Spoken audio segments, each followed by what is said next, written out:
This meeting is in session. Good evening, and thank you for attending our 7th Budget Committee meeting for the 2018-2019 Board of Education budget. This has been an exciting journey to get to today. Over the course of the past month, we've had 126 constituents share their hopes and dreams with us. This has been an unprecedented amount of participants in our budget process. Your commitment to our schools and our children has been very evident.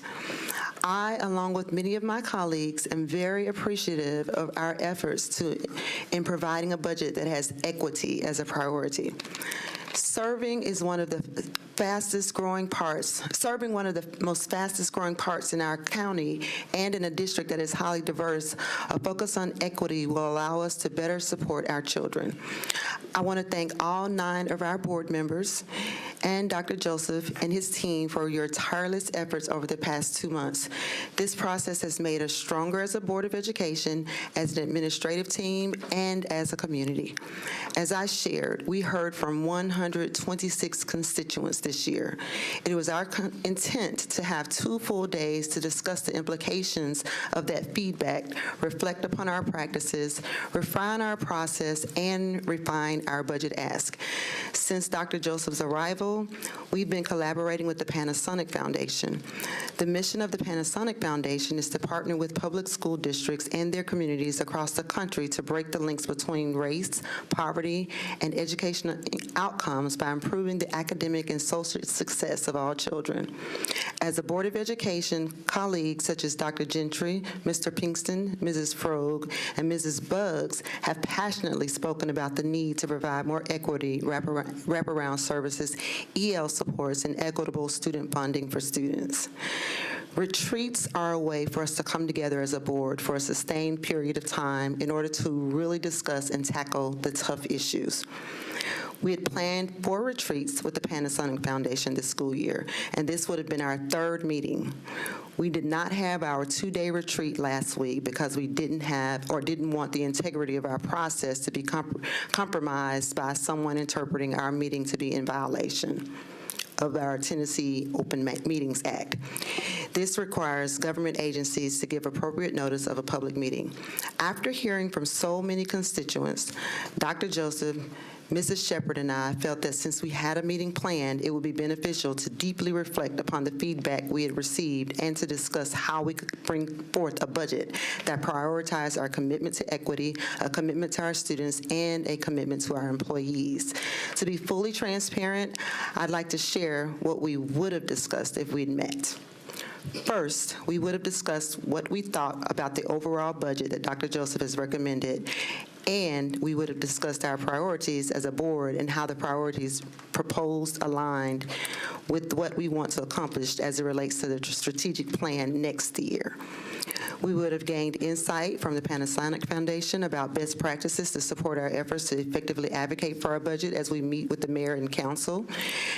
Thirdly, as a continuous improvement strategy, we are always interested in knowing how we can strengthen our process, and we would have gathered feedback on opportunities for improvement with our budgeting process. Fourth, a significant part of our work should happen through our committees. So a discussion of how effective committee work has been this year is extremely needed. And we wanted the insight of the Panasonic Foundation to help us think about the steps that could be taken to strengthen community work as we move into the 2018-19 school year. And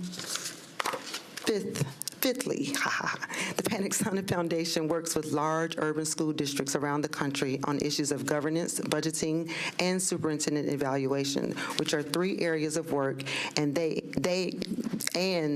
were going to share insight about what makes a budget process effective and the structures that should be in place to ensure that there is effective communication and collaboration between the administration and our board members, MNPS, local politicians, and the community. Sixth, we were going to see if board members had anything that they thought was imperative to be included in this budget based upon our strategic plan. And it is important for us to evaluate our ask in relationship to the current political climate of Davidson County. Number 7, we were interested in the items that did not get into Dr. Joseph's $45 million ask and why those items were not included from his perspective. And number 8, we were going to get a sense of where the board stood on this budget request and make a committee recommendation to bring to this meeting for an official vote. Number 9, the board was going to learn how we could effectively advocate for this budget, working more closely with our communities by the Panasonic Foundation, sharing best practices from around the country. And lastly, we were going to review our legislative agenda and give Dr. Joseph feedback on the process he is using to update the board on the key performance indicators we have established in our strategic plan. I am sharing this with you because as a Board of Education, we have taken great pride in our efforts to be transparent and open. Under Mrs. Shepherd's leadership as our Board of Education chairperson, we work to build a better board. And the training, discussions, and support we're receiving has gotten us to this point thus far, where we have a bold, strategic plan with clear key performance indicators. Now, we need to effectively fund it to get accelerated results for all of our students. Mrs. Shepherd, thank you for your leadership as our board chairperson. As a result of not having an opportunity to collaborate as a full board, Mrs. Pierce and I had individual meetings with Dr. Joseph and his team on Friday.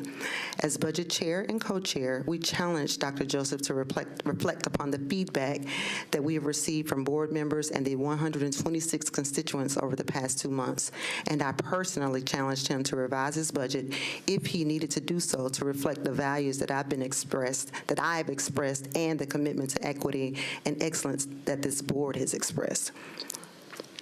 I also asked him to keep our students and our employees as the focus of this budget while offering any additional ways to accelerate student achievement without adding additional dollars to his request.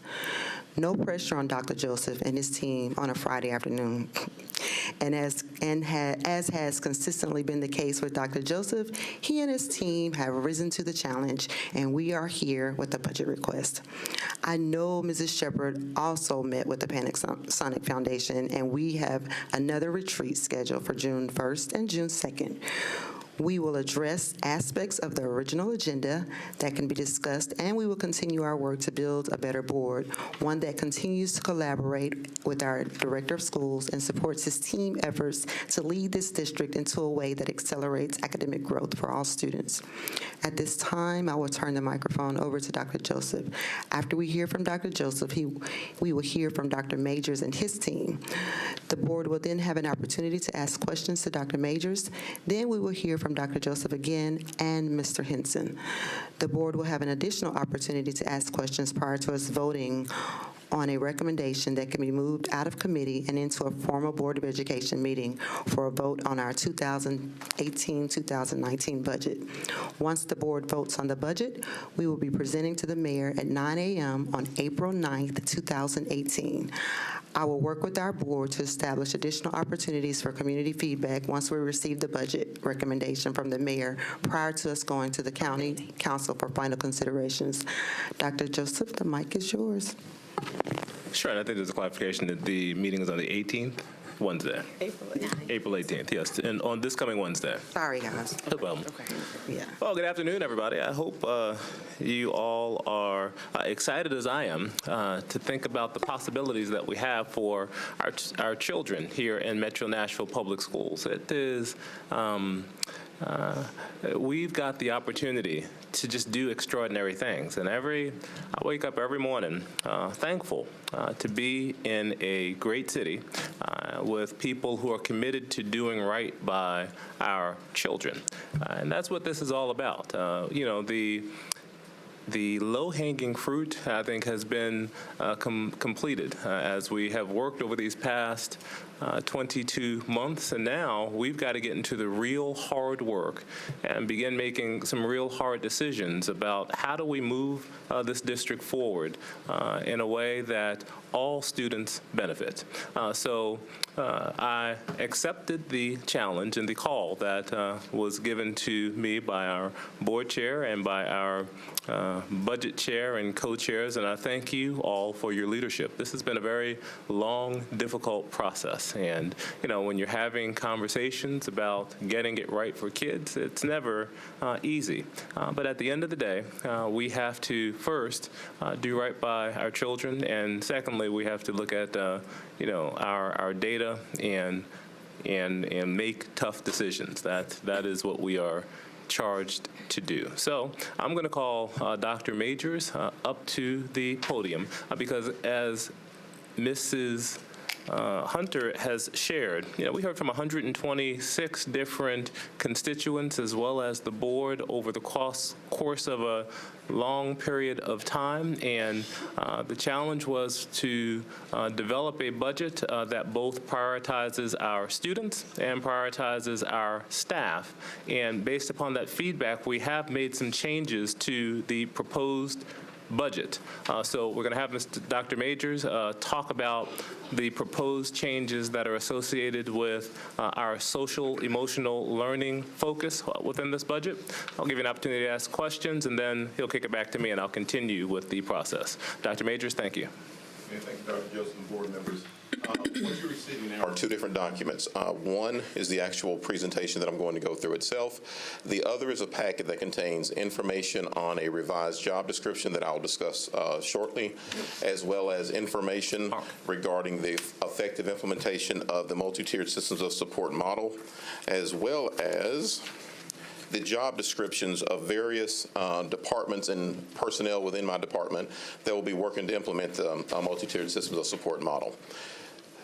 So the intent of today's presentation is actually very simple.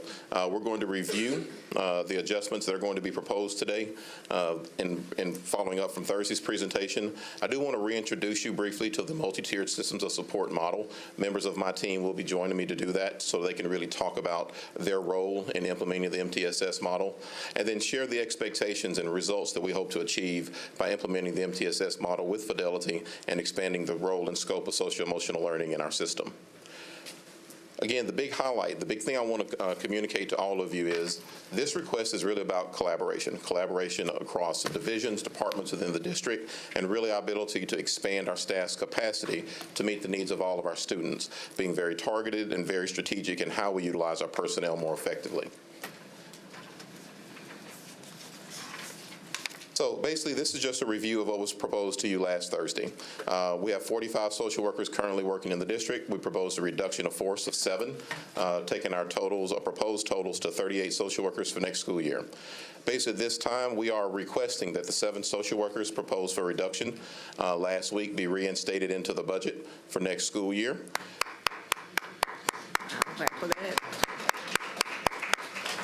In order to accomplish that, we have identified $100,000 in contracted services that I'm repurposing our student services account to help spearhead the reinstatement of the 7 social workers. We are redefining the role of those 7 positions to some degree, which I'll explain in just a moment. So at this point, I would like to ask members of my team to come on up, all of you, so that you can actually sort of walk through the MTSs model. But the biggest shift is what I just mentioned. The 7 social workers' responsibilities are going to be more tailored. And I'm going to ask Director DeMonica Coverson over School Social Work to explain the changes to this position. Good evening, board members, Dr. Joseph. Again, my name is Monica Coverson. I'm the director of the school social work department. So just to talk a little bit about what Dr. Joseph mentioned and just kind of revamping the roles of those 7 positions to kind of expand the collaboration and ensure that we are expanding the support to all of our students would be that these 7 social workers would be what we call trauma-informed social workers. They would focus more on our students who had more trauma and intensive needs. This would faster advance the work that we started in 2017 and 18 on us becoming a trauma-informed school district. For these 7 social workers, they would have a caseload of 50 students, and these social workers were identified by looking at the clusters with the highest needs in them of collaborative referrals and the highest needs. They will provide direct clinical services for students and groups. They will assist in the development of FBAs, which is functional behavior assessments, BIPs, behavior intervention plans, and safety plans. And they will also meet with students and provide more clinical counseling with the focus of students who have had like severe abuse, which would be sexual abuse or severe physical abuse, depression, violence, suicidal ideation, or post-traumatic stress syndrome. This will be an internal posting. We currently have about 11 social workers who are already ACE, Adverse Childhood Experience facilitators for the district, and we have about 12 or 13 who are certified in trauma. And so it would be an internal posting, and we will allow those social workers to apply for those positions. Do you have any questions about that? Yes, I do have a question. So you all had already identified the 7 social workers that would have been displaced?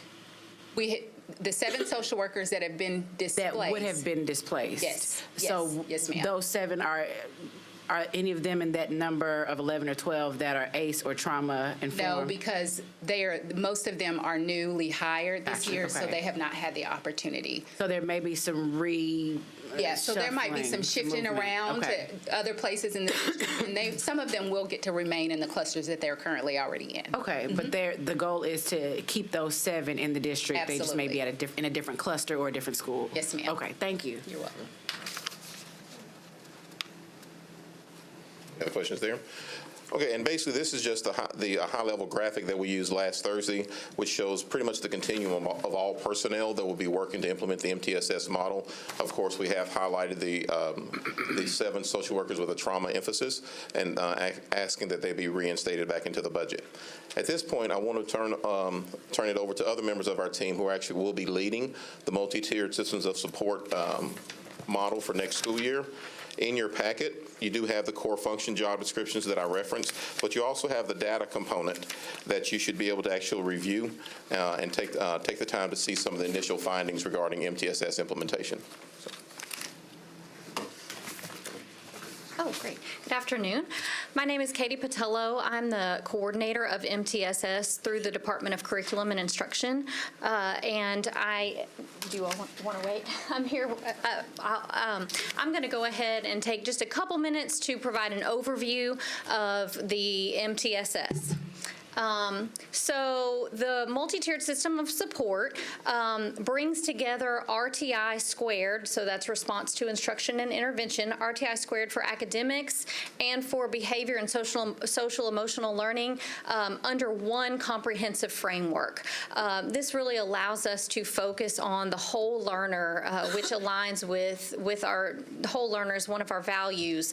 And the framework itself is guided by database decision-making, using multiple sources of data to ensure that we are identifying needs and providing the right supports to the right students at the right time in a timely fashion. Just to talk through a little bit through the framework, Tier 1 is what we provide for all students. It's that high-quality instruction on a continuum, differentiated instruction, in both academics and on the behavior and social emotional learning side, again, meeting the needs of the whole learner. Then for students who need some extra support, some students who are going to need some extra support, we have Tier 2 interventions. Those interventions are very specifically targeted to meet student needs, again, in the areas of academics and behavior. And then for those few students who need even more intensive supports, we have Tier 3, intensive interventions targeted to meet student needs. And again, this whole framework is really held together through the process of database decision-making, utilizing those multiple data sources and working through school-based data teams to identify needs and provide supports to students. As you know, our key performance indicators, which fall under the Our Students portion of the strategic framework, are aligned to the MTSS. So we can see here the academic KPIs aligned to the academic side of the framework, and the specific behavior, SEL, and climate KPIs that are aligned on this side of the framework. these are just a few of the positive outcomes that this framework can support for our students using this process of database decision-making. Good afternoon. Ty Hodak, Director of Exceptional Education, partner on MTSs. I'm going to be referencing one of your handouts, assessing progress, 4 years of learning. And kind of like Katie was just saying, the RTI Squared framework has been combined with behavior, SEL, but the State Department initially rolled out the RTI Square framework to focus on academics alone. They are moving in the direction of MTSs, which has positioned us well in Nashville because our focus has already been on culture and climate, so we're kind of ahead of the curve there. So we went ahead and moved to the MTSs framework. The good news is the State Department has released evidence that the RTI Squared framework is helping support students in a more equitable process. So in front of you, you'll have a few slides, like I said, that speaks to the results of the RTI Squared framework, the academic piece alone. So you'll see that there's been a decrease overall in students identified for having a specific learning disability, which means we've had appropriate supports in place, and it's actually lowering the identification and actually identifying the right students for having a specific learning disability. In addition, we're seeing a decrease in gender gap for identification. So prior to RTI in the state, males were over-identified for having a specific learning disability. And then most important right now, what the state is reporting is that racial subgroup gaps for specific learning disability, that gap is actually closing.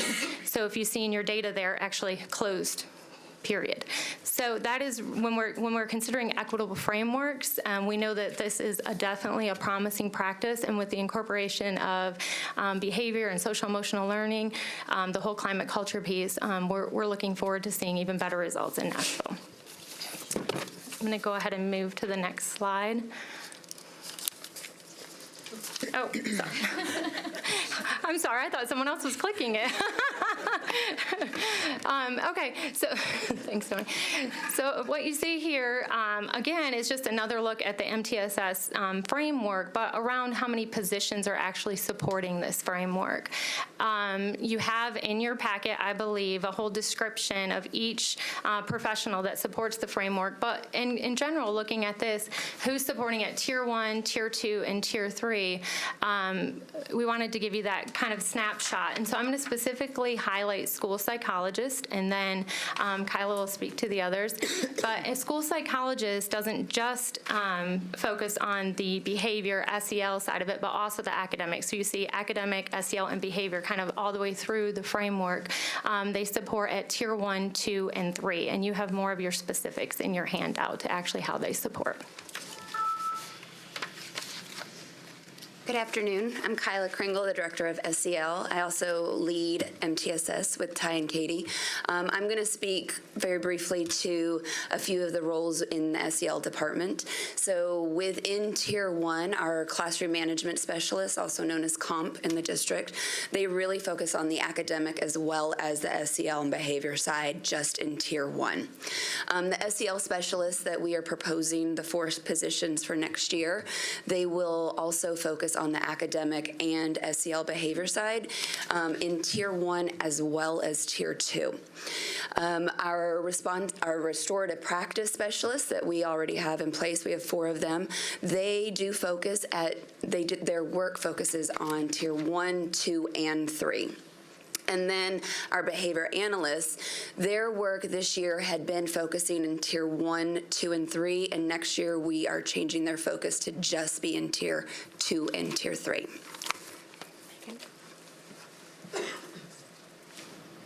Good afternoon, Megan Cuson-Lark, Interim Executive Director of School Counseling.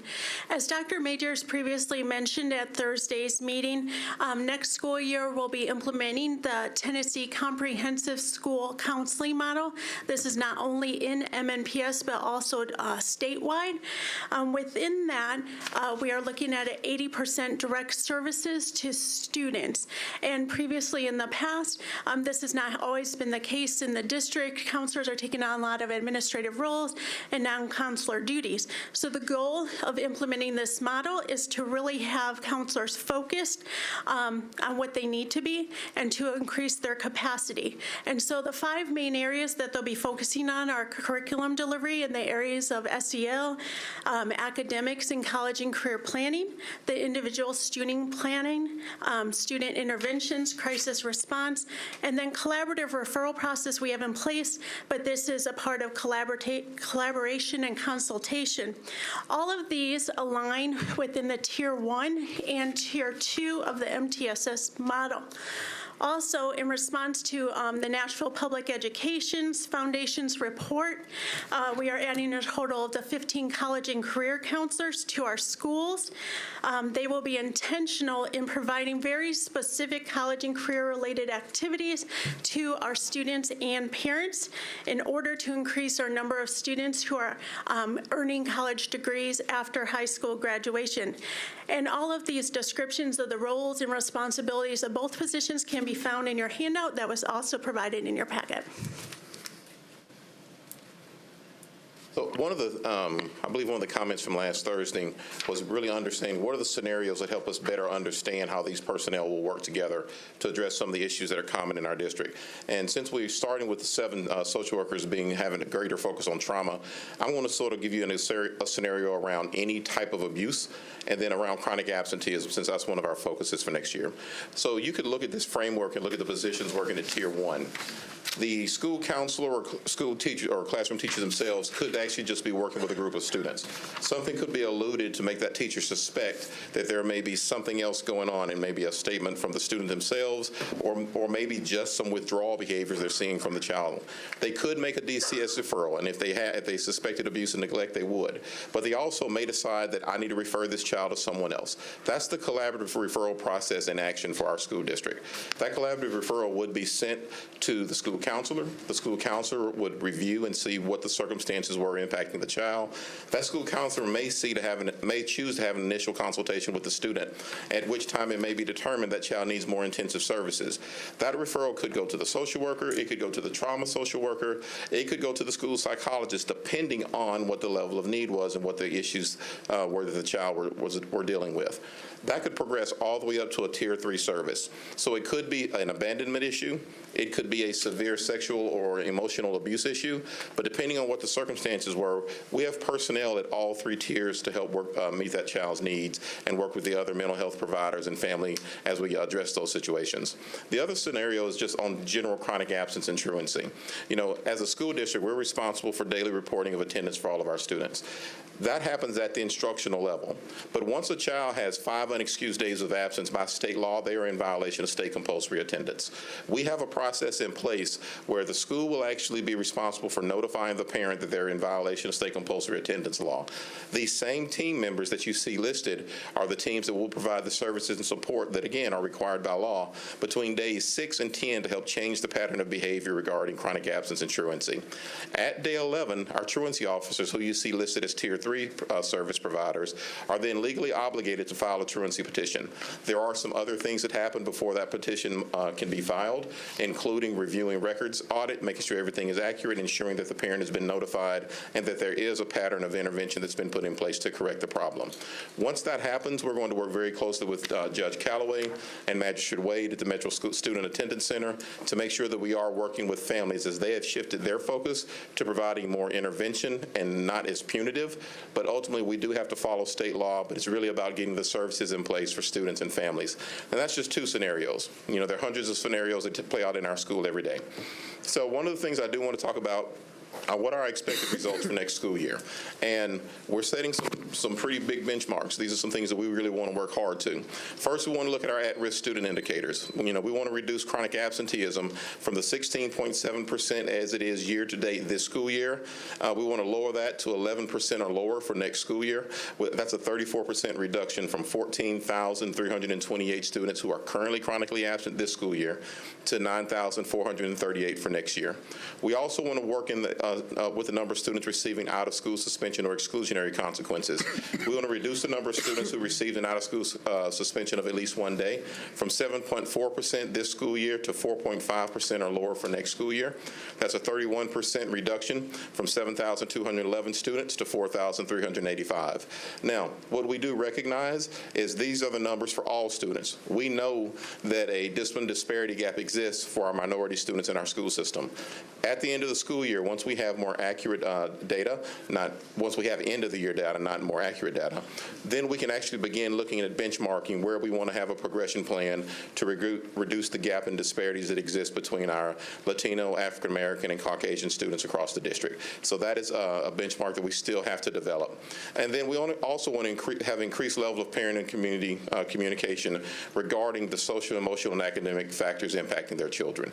The staff members that you saw highlighted earlier will all be expected to communicate frequently with families as well as school leaders and classroom teachers to make sure that the appropriate intervention plans are in place and actually to communicate the impact of those interventions. So that is where we are. In addition, you've heard it mentioned earlier, our goal is to train 2,500 to 3,000 teachers on our Tier 1 models and supplemental SEL trainings to improve school climate through the integration of SEL into the classroom and the implementation of MTSs, additional assistance provided to some of our most at-risk students, and expanding the capacity of our support personnel to actually meet the needs of more students, which you can see in your core functions, your top 5 core functions by position. And that concludes our presentation and ask to reinstate the 7 social workers and the why. Thank you, Dr. Majors, and everybody for the presentation. So you talked about this the other night, and I didn't get to ask these questions then, but when you talk about chronic absenteeism, you look at if they've been 5 days absent, if I'm understanding correctly, that's when you want to take action to see if you can change the behavior. Is that what you said? Well, it's 2 different things. Chronic absenteeism is missing school for any reason, excused, unexcused, or disciplinary exclusion, okay? So the chronic absence measure is when a student misses 10% of the instructional days at any point in time in the school year. They would be considered chronically absent. State law identifies a student as truant or in violation of compulsory attendance at 5 days of out-of-school unexcused absence. So at 5 days, we have the legal responsibility to notify parents that they're in violation of compulsory attendance. We use the 10-day mark as our petition filing benchmark. So at 10 days, we actually file the petition with juvenile court. What happens on day 11 if they're still chronically absent? I mean, they can't learn, for one thing, if they're not in school. But I guess what I'm asking, there are repercussions for the parents if their children are not in school when they need to be? The answer is yes, it can, but it's really on a case-by-case basis with the courts. They are working on really revamping their model of providing more services. It's really about identifying the why. Why is a student missing school? And then what are the things that the court and the school system can do in partnership to help alleviate whatever burdens that the family or student may be facing? Are there any nonprofits or any other groups out there that could help us with this issue? In the actual presentation that I made last week under Community Achieves, we are actually allocating funding for chronic absence case management in our 18 elementary schools with the highest number of students who are chronically absent. Thank you. Welcome. And just to add, this is a serious need, and one of the things we're going to do this summer is we're working with Oasis and with NOAA and Sheila Calloway, and we're going to take a team to the Public Education Leadership Project to really look at this work and come up with a really systemic, intensive plan on the implementation. So we have these goals. We want to make sure, the devil's in the details when it comes to implementation, and we want to make sure that our implementation is seamless as we work and report out on it. But we recognize with the additional resource that we're putting in, with strong implementation and structures to communicate, we know we can dramatically improve in these areas on those key performance indicators that we discussed. I have a question. Yes, does the state impose penalties to the system or schools for chronic absenteeism? Next year, the state has identified, now I do not know what the consequences may be, but they have identified that chronic absence counts 10% towards an individual school's I don't think adequate yearly progress is the appropriate terminology, but basically their annual evaluation. So, Average daily attendance. Their report card. So a 10% measure just based on chronic absence is significant, which is why we understand we have to make a change in what we're doing as a system.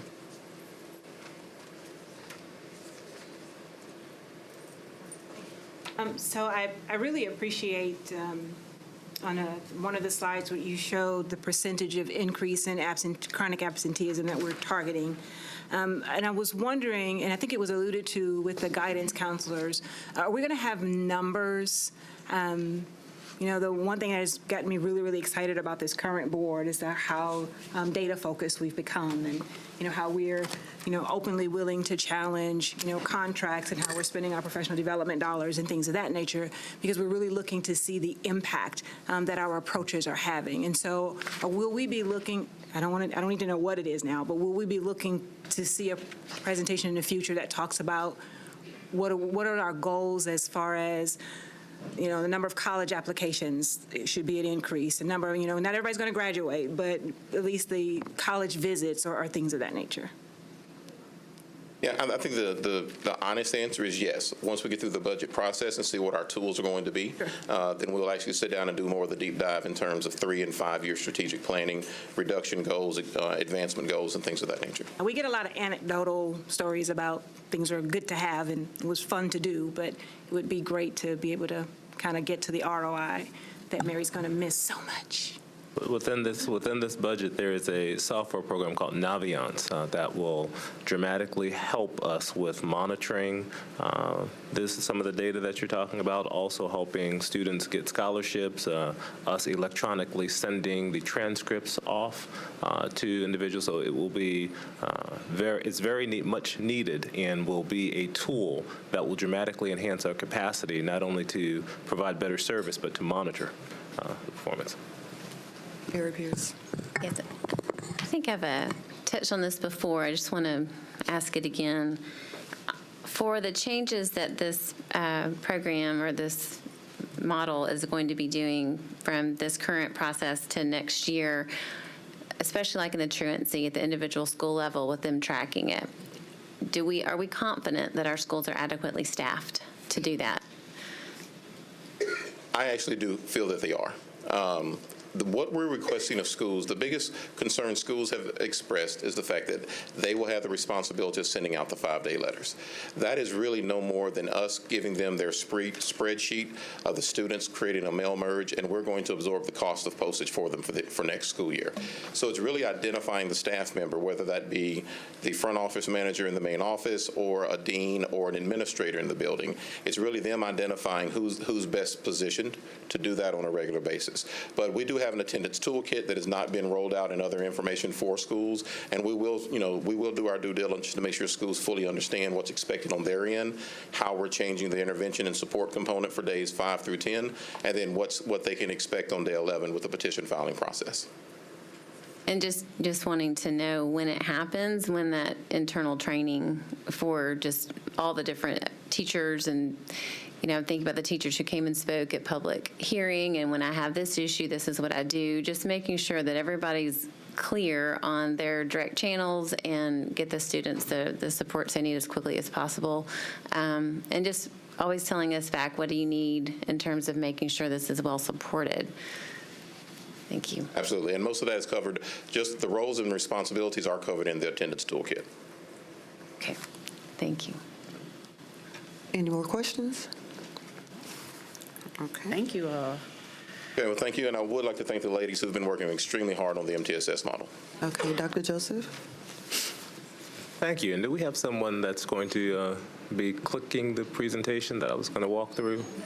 Or would you like me to go to the podium? I'm fine either way.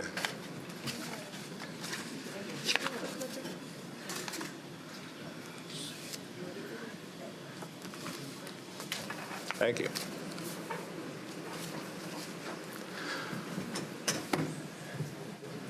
Okay. Will that work if I'm here? Better.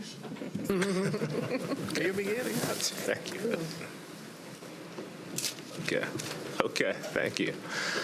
All right. right, so where did we begin on our journey together? You know, as I was thinking about this budget season and the work that we were doing and the proposal that I was going to be making, you know, I thought that it would be great for me to actually go back, you know, just take it way back to May 10th.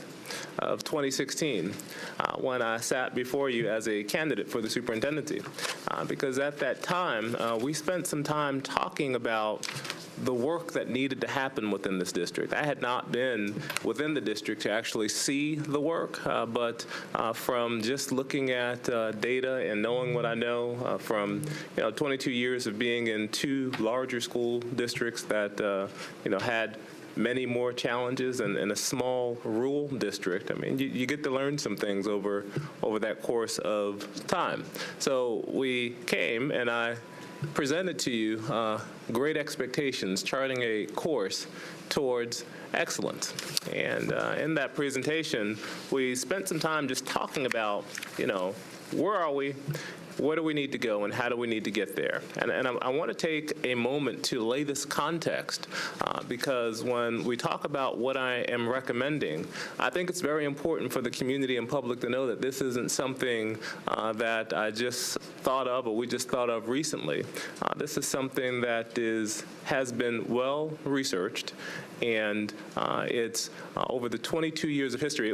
A board member recently, I guess a month ago, challenged me to be impeccable. They said, we need you to be impeccable, Dr. Joseph. And I see, one of the reasons I smile a lot, people always look at me and I always have a smile on my face, and sometimes it can be misconceived as a smirk, and I do apologize for that. I always carry a smile because I just feel like every day is a blessing, and every day you have to work to be impeccable, to go beyond the call of duty. So as I listen to people, I constantly smile because I'm thinking a lot of times I'm thinking deeply about what they're saying, and I just smile because we're just a happy person. And I remember I sat in front of you on May 10th smiling as we talked about the hard road that was ahead of us. Specifically, I talked about the fact that one of the things I recognized was that you can't have excellence in a bad culture. And so I started off with a video, and I think it'd be great for us to play that video again. It's only 3 minutes, so can somebody hit the YouTube here? And we talked about there had to be a new MNPS way of doing business. So let's just remind us of what we talked about almost 2 years ago.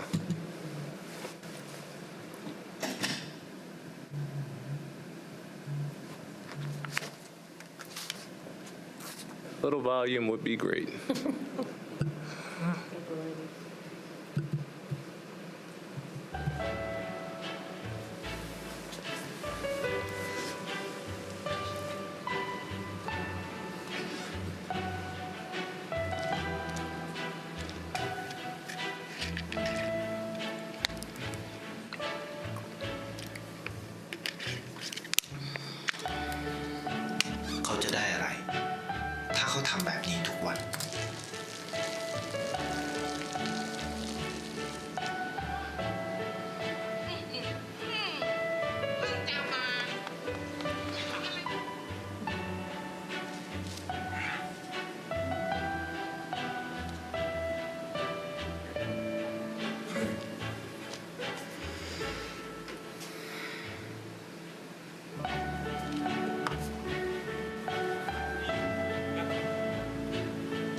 ก็สิ่งที่เขาได้คือได้แค่ความรู้สึก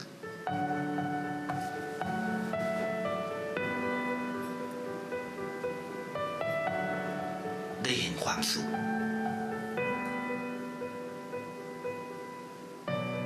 ได้เข้าใจ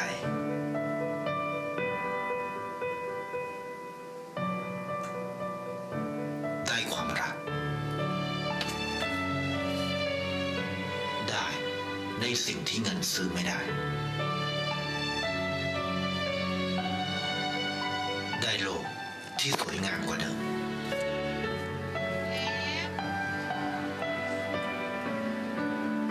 ในชีวิตคุณอะไรคือสิ่งที่คุณต้องการมากที่สุด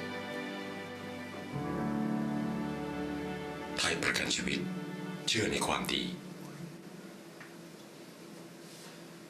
Yeah, so I showed that video, and I shared, one of the reasons I got to this table, 22 years later after I met a kid who couldn't read at Lincoln University, and it changed the trajectory of my life, was because I just want to do good. Right? I said, we just want to find a way to do right by kids. And for 22 years, as a teacher, as a reading specialist, as an English department chair, as a dean of students, as an assistant principal, as a Maryland State Principal of the Year, as someone who supervised 34 schools in a very complex place, as a superintendent in a rural school district, as a deputy superintendent for teaching and learning in a very large school district, we have fought for getting things right for kids and just doing right and doing good and not paying attention to, the things that can pull you away from doing right, just focusing on really grounded in. And as a result, as I shared last time we spoke, we've been very blessed to get results in every single position we've been in. So I reminded us of the great work of Jim Collins, who was, I believe, at Stanford, and that he had this book called Good to Great. And within it, I reminded us that all good to great companies began the process of finding a path to greatness by confronting the brutal facts of their reality within their organization. And he went on to say that when you determine the truth about your situation, the right decisions just become self-evident. And he said that it is impossible to make good decisions without an infusion of honest confrontation of brutal facts. And a primary task of taking a company from good to great is to create a culture where people have the opportunity to be heard. But more importantly, people are using data to have real meaningful conversations. And when I looked at the data at Metro Nashville Public Schools 2 years ago, it was clear that we had much work to do. As we looked at the blue lines that identified where the district performance was, we saw there that we had lots of kids in the below basic categories, and when we looked at our proficient and advanced students, we were below the state and not at a very strong academic measure. And the same was the case when we looked at our reading language arts. So we said we got to acknowledge that there has to be a sense of urgency in this work that we do. No longer can we just kind of tiptoe around the edges, and no longer can we not be clear about what we're investing in, and if we're investing in something that is getting results for us.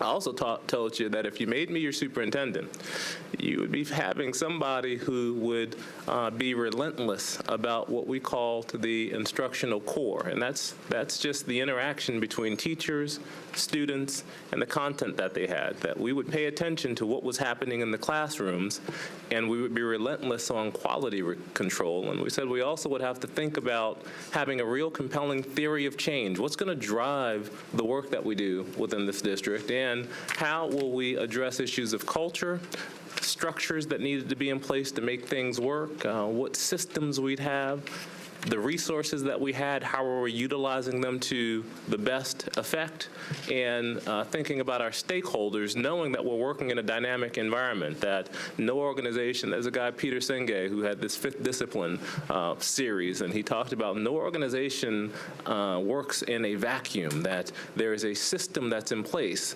and you have to recognize the factors within those systems and work to control those variables if you're going to move forward. So I don't know if I talked to you about Peter Peterson Gay at that time, but it was on my mind. We said that one of the very first things we would need to do when we got in this district is establish a value chain. And we said from elementary to middle school to high school, we would have to have key performance indicators that were clear, that linked to one another, and that ultimately we could start making some correlations from elementary so we can identify early as possible when kids start falling off track, we can start asking the questions, what do we do about it? And I specifically said over and over again that no district has ever remediated itself into excellence, that if we were going to move this district forward, then we would have to put a huge emphasis on first instruction. And there would have to be resource allocated to first instruction, because what I learned as I was getting my degree in reading from the Johns Hopkins University was that most children in America don't read, not perform and read well because they can't learn. They don't read well because they've had poor first instruction. So the question becomes, how do you strengthen first instruction? Because if you get first instruction right, then you have less need for remediation.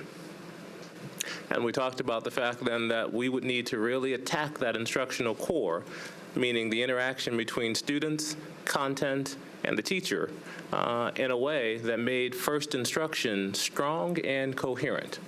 And then I put up this chart and said, well, the first thing we're going to do is be real clear, because if you're going to get result, you got to do less better. And we said we were going to declare literacy was going to be something that we focused on within this district. Mind you, first instruction has to be a priority.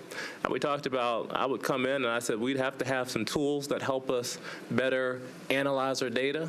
We'd have to make sure that we had a curriculum that forced kids to critically think. We talked about rigorous instruction would have to be first rigorous instruction, and that first time that we would close the achievement gaps by raising the bar. So we said we'd raise the bar to begin closing the pervasive gaps that existed within our data.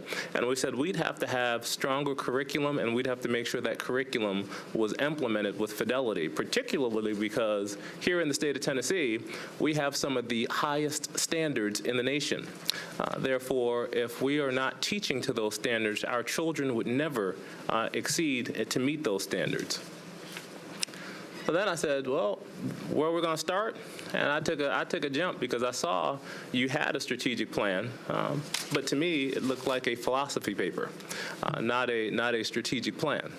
And I said we would need to revisit that strategic planning process and be clear about what it is we would want to accomplish. And I said we would have to be bold enough to have ambitious goals and not be afraid to go after them. I told us that as a community, we'd have to get the community involved, and the community would have to actually contribute in the development of that strategic plan, that it couldn't be something that I came in and brought in off the shelf. It would have to be built from what we heard from people, and we'd have to have a very deep process to engage people to understand where it is we want it to go. And then I said, once we built that strategic plan, the rest of our time together would be looking at our budgets and realigning our budgets to those specific targets. And because the more aligned our budgets were to those targets, the faster we would get results. And then I talked about the fact that we would have to line our school improvement plans to the target. So it means nothing to have a plan at the central office level if at the school level there's a disconnect. So I said we'd have to have that value chain go from pre-K straight through 12th grade and be real clear about what it was we were working towards, what it was we were resourcing towards, and how we were monitoring and ensuring that at the school level, that interaction between teachers, students, and the content was very complex, was very rich, and was very thoughtfully, intentionally coordinated.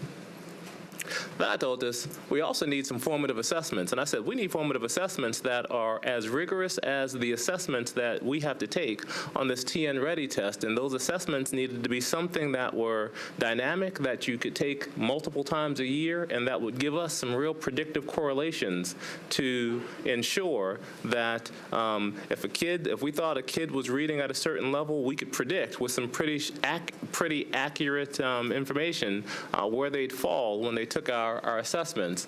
And then we said we'd have to have assessments that we could give multiple times a year that would be instructive to teachers in the classroom, because it makes no sense for me to have data. I'm not teaching kids. I mean, teachers have to have that data, and they have to be able to have data that they can use to make instructional changes.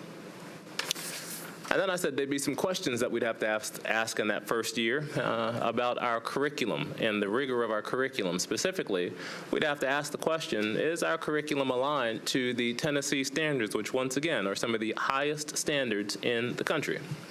I also said we would need to make sure our formative assessments were aligned to the rigor of the standard. So in daily instruction, as students were being assessed, we'd have to make sure that those assessments were actually the type of assessments that told us whether they were learning to high standards.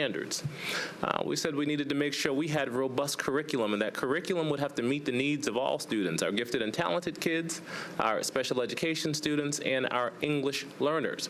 We also said we needed to make sure if we had good curriculum, that that curriculum was actually being taught with fidelity on the day-to-day. So we'd have to build the capacity of our teachers to be able to monitor and support and celebrate teachers as they executed on rigorous curriculum. And we also said we would need to figure out how to personalize instruction, because within classes we know kids have different levels, and we've got to find a way to make sure kids are getting work at their level as well as pushing beyond, and they had an opportunity to achieve standards. And lastly, we talked about curriculum that needed to move to a digital platform and move to the 21st century, because curriculum is static, and the best curriculum, I think, is when you take it on a platform and you have great teachers collaborating, dynamically creating it. And we said by the end of the year, if I did what I was supposed to do, parents and staff would be clear about their students' growth in reading and mathematics in grades 3 through 12. Actually, I fell short on that goal, because they know from 2 through 8 right now, not 3 through 12, but we started somewhere in that year. We said schools would be clear about our focus in the district. We also said we'd know whether our English, math, and science curricula were rigorous and were providing guidance for different levels of students, and we said we'd see moderate increases in reading and mathematics performance because we just focused. I said there's always a focus bump that is just a given. And I cautioned that it takes time to grow quickly, but you should see incremental growth even with no resource by just focusing. And I also said that we would have a newly revised strategic plan that was bold, that set targets, and that was comprehensive in areas besides academics. And I love this one. I said you'd actually be happy you hired me, because I was very aware that superintendents only get about 2 years before people fall out of love with you, and so I was pretty clear in that foresight. But I knew in year one you'd love it. You'd love it is what I said at the end. So here we are. A year later, and as we shared, and you know the story, we had a wonderful, robust transition team with hundreds of people, experts from Nashville, from the state, from the nation that came in, that provided great insight. We worked together beautifully, and I think we developed one of the most comprehensive, clear plans, definitely in the state of Tennessee, and I would challenge our strategic plan to any in the nation. It's simple to understand, but it has the complexity that's needed to really push for ambitious goals. And we identified 4 clear areas. We said we were going to make sure we focused on our students, our people, our organization, and our community. More specifically, you had the foresight to challenge me to be clear about the metrics that we would use to monitor our performance. And we identified 7 priority areas, 3 within our students that focused on curriculum and instruction and assessment, 1 on school culture and climate, and 1 on college and career readiness. So last year when we got our budget, we really were able to focus on the areas of curriculum and instruction and assessment and college and career readiness. We put in our original budget last year dollars for school culture and climate, but when we had to come back and cut, that's what got cut out. It's the reason it's back this year with SEL, because we recognize that if you have high academic standards but you don't have social emotional support, you're not going to get the type of results that you need. We also said we were going to focus on our people, that our people were important and that we needed to pay people an adequate wage. We said we needed to provide high-quality training and support, and we needed to create an organization where we had a continuum of supports and intensive training because we wanted to hire from within, because from within they were the best, and we trained for them. And then, of course, we had our organization and our community's goals. But from my very first meeting with our principals and with our teachers across the district, we had a theory of action to drive us because, again, we showed you the coherence framework. That was the thing that had the instructional core in the center, saying our student, the interaction between our students, our people, and our content. And right outside, it said you had to have a theory of action, something that drove the work that it was we were doing. And our theory of action was if we focused on building staff's capacity to improve school culture, to make data-driven decisions, and to ensure high-quality first literacy instruction, then we will have outstanding academic achievement, not for some children, but for all children. So again, this is the theory of action that we started 2 years ago. It hasn't changed. So how do we focus on culture? How do we focus on data-driven decisions? And how do we ensure high-quality first literacy instruction? We said we needed to do those three things. And then if we did that, we believe we would have, again, outstanding academic achievement for all. So as we came into the second year this year, one of the things we did, we had a strategic plan, but now we had to align a strategic plan to our budget. Last year we just ran. We didn't have a strategic plan, so we kind of had the foresight to think about what it was we were putting in our plan to budget. But now we have a plan that's very clear, very defined, and we were going to move through that. So as we worked last year, like I said, last year we focused on priority areas 1 and 2, our students and our people, and priority areas focusing on college readiness and the curriculum work and the salary work and some of the leadership development work. And as we moved into this year, we said employee compensation still needed to be a priority. We needed to focus on strengthening our social and emotional supports. We needed to continue to increase academic accountability. I think as a board, you called it develop me a unicorn. Right? Give me a system where we can have some data that we can put out to the public and we can be transparent about where we're performing at all times. And how do we go about doing that and have a system to monitor it. And then we said, most importantly, we were going to focus on literacy. That literacy was going to be our rally cry, and we were going to do what we needed to do to make sure that no longer would we say that 3 out of 4 students in Nashville were not reading on grade level. We called that the civil rights crisis of our decade in this city, and said we would not stand for doing anything but actively, aggressively tackling it. Which brings me to the recommendations that we have for this evening. The recommendations that I'm about to talk about now, I think, really help align, one, if you haven't figured out, if I say I'm going to do something, I'm going to do it. I'm pretty driven about that, and I'm proud of the integrity that I have lived by for the past 22 years, that people can say a lot of things about me, but they never will say I've not been a man of my word. It's important. It's a code that I have lived by for a very long time, and that's why people either love me or hate me, because I will be raw and real all the time, because I think that is very important. But as we talked about, what I noticed as I looked through our budget is we spent a lot of time and a lot of money not on first instruction, but on remediation. And it was the very first recommendation of our transition report talked about the pervasive low expectation that had existed within the district, that even though people were working hard, we didn't have the type of curriculum, and we didn't have the type of training, and we didn't have the relentless effort on first instruction that was needed to move forward. So that theory of action that was developed 2 years ago is something we have been working on, and it is reflected in what this change that I am recommending is proposing. First and foremost, one of the things the board talked about was if there was anything we could do to increase compensation for employees, that it was important that we do it. So I am recommending, originally I recommended a 2% raise, but I have switched that now to recommend a 2.5% raise for all employees within the district. And also for those employees who are eligible for a step increase, that they actually receive a step increase. I'm also proposing that we extend the measures of academic progress in reading and the measures of academic progress in mathematics to grades 9 and 10.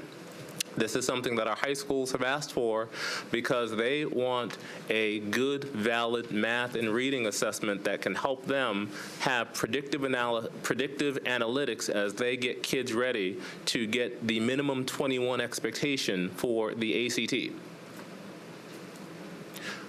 We've already talked about this, and Dr. Majors and his team did an excellent job explaining that we wanted to realign resources and student services. They talked to you about the multi-tiered system of support implementation. You know, that was something that was recommended and is a requirement for the entire state, but it's something that we've never funded. So it's one of those state unfunded mandates that we have in the district to have time during the day where we can give kids opportunities to be retaught, reassessed, accelerated or remediated based upon where they were. And we also talked about we wanted to reinstate those 7 social worker positions, but this time shift them to focus on the neediest cases and just spend their full time providing mental health supports. One of the things that troubled me the most when I came into the district was that we did not have a real coherent plan within our priority schools. My staff has heard me say quite often, priority schools have to be a priority. You can't have schools that are underperforming and not have a coherent plan to aggressively support them. They can't be schools that are under-resourced, understaffed, and with a bunch of brand new teachers in them because the burnout is high. And what I noticed when I came, just to remember, we had 32 principal vacancies when I walked in. And most of those vacancies were in those priority schools. And they had placed inexperienced teachers and inexperienced principals in many of those schools. And you had this constant churn and performance never moved. So we have 21 schools that are on what the state calls the CUSP list. These are the CUSP list are schools that are in the lowest, I believe, 10% of performance in the district, and they're up on this chart here. 21 schools right now that if we don't do something, they could potentially have state intervention. So these are schools that, though we have great teachers and we might have great principals and they're working hard, they need an accelerant in them. So we need to do something about that, and we need to, and as I was thinking about this budget and I was thinking about the work, and I wish we had an opportunity to have our 2-day retreat because we would have had an opportunity to have more robust discussion as we did this, but the question for me was, so how do we what could we do to incentivize the best teachers to get into these schools? And more importantly, how do we get teachers that are highly skilled, highly trained, particularly in literacy, in these schools? Because our theory of action says that we want to focus on first instruction, and we want high-quality first instruction in those schools. Because if we can do that, I think we can change the trajectory and begin to accelerate the work that is happening. So one of the things we said we were going to do, and one of the things you as a board challenged me to do, is saying, look, you're spending a lot of money, we need to be researching to see, are we getting a return on investment? This is important. So I thank Mr. Henson and his team.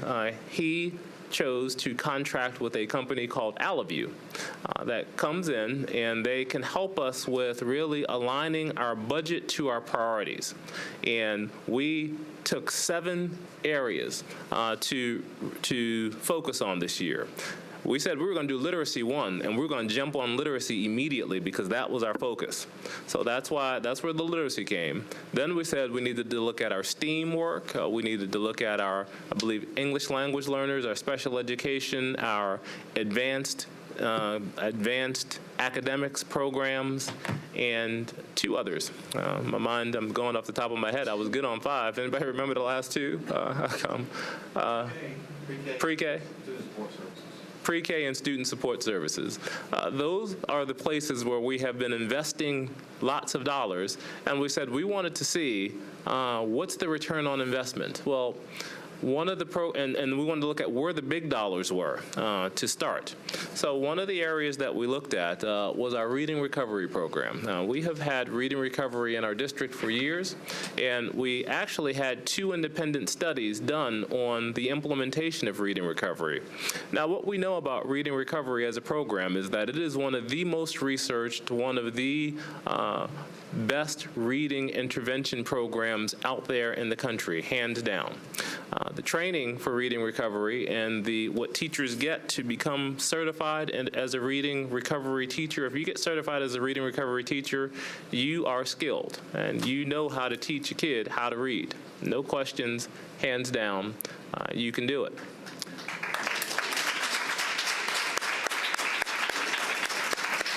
Well, I see reading recovery is in the house. So it's good to know who I'm talking to. So one of the things we said, though, was we wanted to research the program. And here's what I understand, being a former reading specialist and overseeing reading programs and developing reading programs for students. I had the great privilege of working at the Kennedy Krieger Center. That's where I did my internship right outside of Johns Hopkins University. Very intensive programming and structures to set that up there. And one of the things I was taught was that sometimes you have to separate the people from the program. You can be well trained, you can be a great basketball player and for some reason not win games. So it has nothing to do with your skill set. It might have to do with the system and the environment and the factors and the ability to scale. There are other things that contribute to the success. So we had Hanover Research, which is a very reputable independent research company, come and develop a draft report on the implementation of reading recovery. And what they found was that generally there was generally consistent with an evaluation that was done by our very effective, very competent research team here in Metro Nashville Public Schools. And what it found was that there are initial positive effects of reading recovery, but the effects of reading recovery fade over time. Students discontinued from reading recovery for performing well perform better than students never reaching the same status. So the gains of these students is dissipated over time. Our independent study, which was conducted by Jack Woolis, found that 48% of reading recovery students in the last 2 cohorts, the 2015-2016 and 2016-2017 year, were discontinued. And 34% of the 2014-2015 reading recovery cohort was discontinued. And all reading recovery students as a group did not outperform their comparison group, and they fell short of their peers on several measures after the first grade, after they took the test. And the approximate cost per student was about $6,000 per student for a discontinued student and about $7,000 for a non-discontinued student. Now, we spend about $9,000 on a pupil on a per-pupil basis, about $9,600 or so on a per-pupil basis. So for one student, we were almost doubling to work in that first grade work. That's a lot of money. And when you don't see a return on the investment that you would like to see with a great program, you have to figure out, and going back, I could click back to my little coherence chart. It's a matter of, it might not be, you have to look at the system. Sometimes you have to put players in a different system to get a different outcome. So you got a great player. It's not that the player is not effective, not saying that. You might need a different system. So what I'm proposing tonight is a new system for reading recovery. I think that validates the expertise of these extraordinary teachers who do miracle work day in and day out for our children, and helping them prioritize their support and incentivizing them to take on a great opportunity and compensating them for it. So, Sean, what are you talking about? Well, we're talking about, first, we want to decentralize the reading recovery teachers within the district. We spend about $7.2 million in the reading recovery program, for the full program, where we push out and assign reading recovery folks to schools. By decentralizing it, what I'm saying is we will no longer just give schools reading recovery teachers on top of their student-based budget. Instead, a school can purchase a reading recovery teacher from their student-based budget if they choose to do so. By doing that, we will be freeing up that $7.2 million that we had been allocating. Now, there are 81.5 reading recovery teachers in our district. Many, I hear, are here today. What I'm proposing that we do with them is do a few things. One, we want to see those teachers show this city and show this nation what they can do with first instruction. You see, reading recovery right now is a intervention that focuses on the tier 3, the neediest student that needs that one-on-one direct support. I'm recommending that we change the system. Instead of having them focusing on Tier 3, I'd like those teachers to focus on Tier 1 instruction and go to one of those 21 schools that are on that list that we need. So it gives those schools an opportunity to get highly skilled, highly trained, highly competent, highly skillful teachers. To do that, I would like to give each teacher that chose to do that for kindergarten, first or second grade, an additional $2,500 stipend to do that. Now, that would be on top of the 2.5% raise that I'm proposing, and it would include the step that I'm proposing. So for the typical reading recovery teacher and the average salary, that would increase your salary by $7,000, or by 7%, excuse me. Not 7,000, don't get me wrong. Let me clean that up fast for the camera. Thumbs were flying. It would be at least a 7% raise for those teachers to take on a position in one of those schools. And also, I think the reading recovery teacher, I would also give that stipend for someone to become a literacy coach in one of those schools. And also you'd have 81.5 reading recovery positions that would be able to go to those 21 schools. You'd have 4 reading recovery teacher leaders, and then there's 1 director of interventions that was in that overall budget. Okay, so what would happen is those 86.5 literacy experts would go back into school budgets, and again, would focus on kindergarten through second grade classrooms, literacy coach positions, or many are qualified for administrative positions. But in terms of the stipend, I really would focus the stipend on the kindergarten, first, second grade classrooms, or the literacy coach position, because I believe reading recovery teachers have the skill set to ensure that those students get on track the first time with high quality instruction. And also, that stipend, I would ask that they be a part of the MTSs team at their schools, because one of the things that we have not tackled that we must tackle in this district is getting the MTSs process correct in our schools and getting the resources available to do that. And there's no one who knows how to diagnose, assess, and develop a program better than reading recovery teachers, and that's why I think it's important to put those dollars there. In addition, I'd like to expand the Lipscomb Literacy Program to accelerate the training of teachers interested in getting the reading recovery training that we currently have. So I'm not recommending that we close stop the training, and I do recognize that to have the training, you must be able to work with at least 4 students a year and so forth, and there are different levels. I'm aware of all the specifics and logistics of that work, but the goal would be we would pay for expanded literacy, to getting more people trained, and if those folks went to one of these 21 schools, then we would pay them for that work. We have a document called Blueprint 2025, which is our early literacy plan. It's a plan that has been acknowledged as one of the most comprehensive, aggressive plans in the country. And we believe combining highly skilled teachers with this plan will help us accelerate the work that is happening.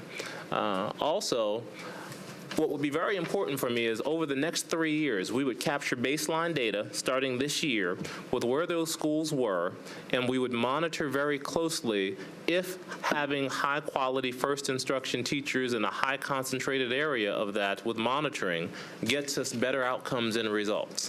So I would report out quarterly on the performance of those schools and what was happening, and in fact, making our priority schools a priority.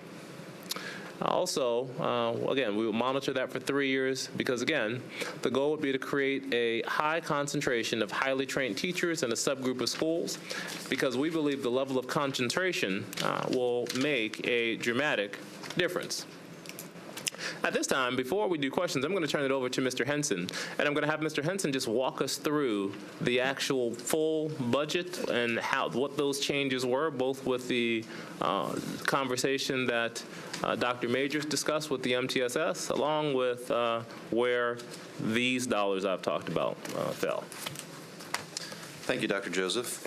You have a copy of the general fund operating budget with a date of today, April 16th, in front of your seat. And if you'll turn to the first page, which is document number 1, as indicated, the top part of the page, as you know, deals with employee compensation. Here we have changed the raise from 2% to 2.5% for both our certificated employees and our support employees. We've also are showing the same information in the middle part of the page. Then down below, under proposed changes, we have a few changes. Most notably would be account 2232 in the literacy program, where we, as Dr. Joseph indicated, reducing those positions that he mentioned on a previous slide. And that's in account 2232, which is called our literacy program. You can see the bottom line number stays the same. We are requesting a $44.7 million increase, which equates to a 5.1% increase for a total budget request of right at $924 million. This does reflect a reduction of 89 positions, a total of 89 positions. And if you turn the page to document number 2, it details the 89 positions, positions reduced as well as positions added. We no longer have the reduction of the 7 social worker positions included under positions reduced, so there is no reduction of the number of social worker positions. We do have in account 2232 the reduction of those reading recovery positions that Dr. Joseph indicated on a previous slide.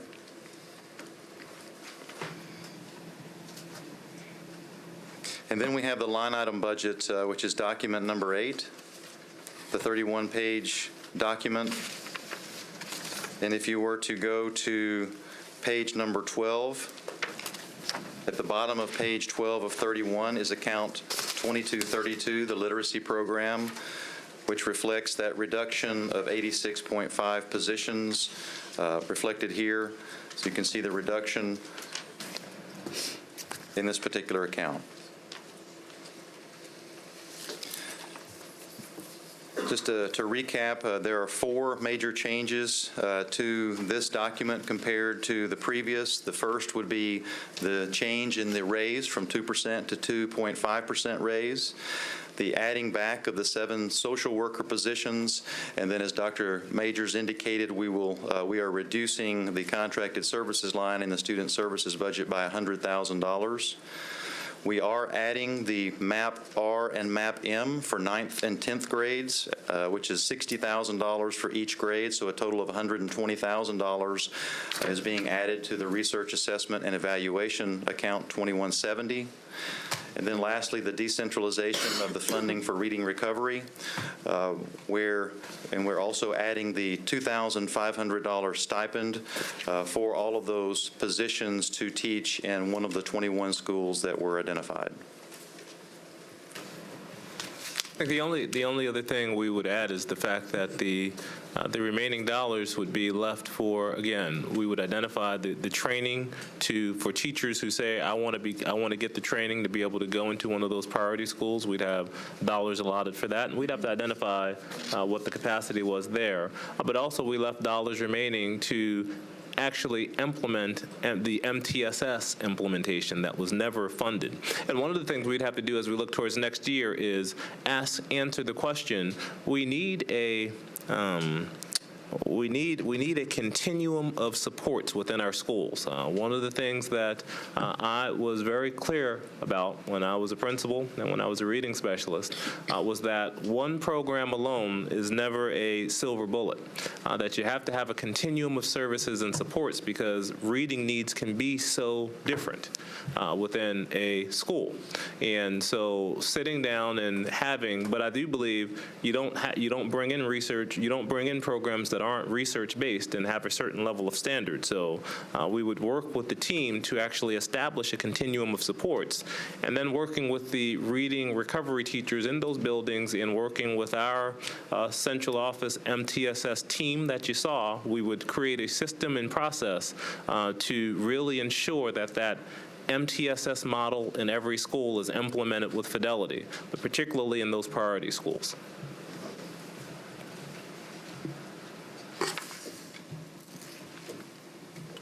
Sharon Gentry. So I just want to be clear, Ms. Harkey, would it be appropriate, and should we not have a motion before we begin discussion?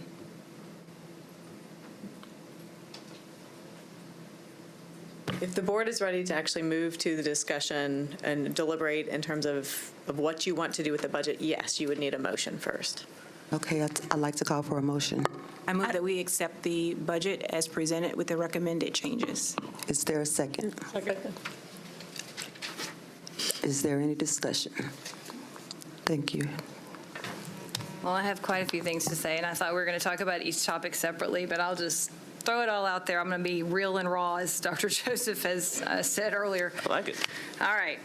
So first of all, with regard to reading recovery, if this topic had come up at the beginning of our budget season, then I might have given the report that we got tonight more credence. Whoa. But for it to come up now in the third iteration of the budget, it seems pretty clear that the decision to do away entirely with reading recovery and to cut, I believe, 86.5 teachers is retaliatory toward Mrs. Spearing, who, as we all know, has been a champion of reading recovery.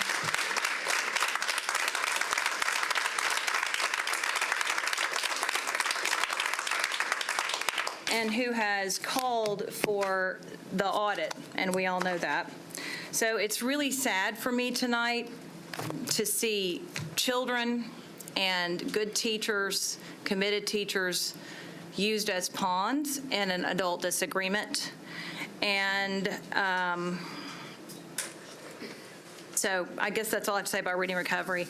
I had some other motions that I wanted to make, and I cannot make them now, but I will tell you what they were. I was going to call for an adherence to our salary scale, because the differing pay for friends and spouses that have been brought in are causing major culture problems in our district. And in the spirit of equity and fairness, I believe that we should pay all employees in accordance with their experience and credentials. I'm just asking that we not balance the budget tonight on the backs of our kids. So also, let me just finish. I do have some remarks that I brought, and I would like to make those. At last week's budget meeting, I raised some serious issues and concerns. In response to my remarks, there's been a lot of grandstanding. There was the threat of a lawsuit. The director's fraternity brother showed up at our public hearing to make inflammatory comments directed at only me and Ms. Spearing. He compared our questioning of the budget this year to a, quote, lynching of the director. It is disturbing that there have been efforts to turn this conversation on race, because the remarks made by the director's fraternity brother were both intentionally divisive and inaccurate. The director knows full well that Ms. Spearing and I requested to interview an African-American female during our last search process. But let me tell you what hasn't happened. No one has offered to respond to my concerns and questions, and that is the director's job. As author Brene Brown explains, creating an us-against-them mentality, whether based on race, political affiliation, or any other factor, is, quote, set up to silence dissent and draw lines in the sand that squelch debate, discussion, and questions, the very processes that we know lead to effective problem solving. It is meant to divide us, to shame us, and to keep us from asking the difficult questions that we as board members have a duty to ask. Engaging publicly in difficult conversations is not a political tactic. It is a requirement of our sunshine laws. We must each bravely speak our truths, even if it feels uncomfortable to do so. Otherwise, as Brown puts it, our silence comes at a very high individual and collective cost. Individually, we pay with our integrity. So tonight, I will renew my questions from last week and again ask for a response. Number one, why has the administration entered into contracts without the required board approval? Number two, why did the administration enter into no-bid piggyback contracts with Performance Matters for $1.1 million, yet file contracts with the Metro Clerk's Office for $1.8 million? Why was the board not consulted on this change?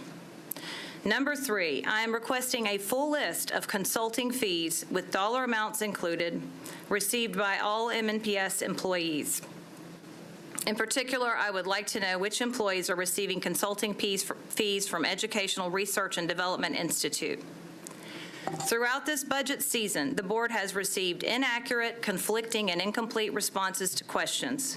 For example, with regard to Maritza Gonzalez's salary, and she is the wife of a chief, here is what we've been told. First, the board was told that Ms. Gonzalez is not making a stipend of $24,000 in addition to her annual $130,000 salary. Then we were told that she is making a stipend of $24,000, but others are receiving the same stipend.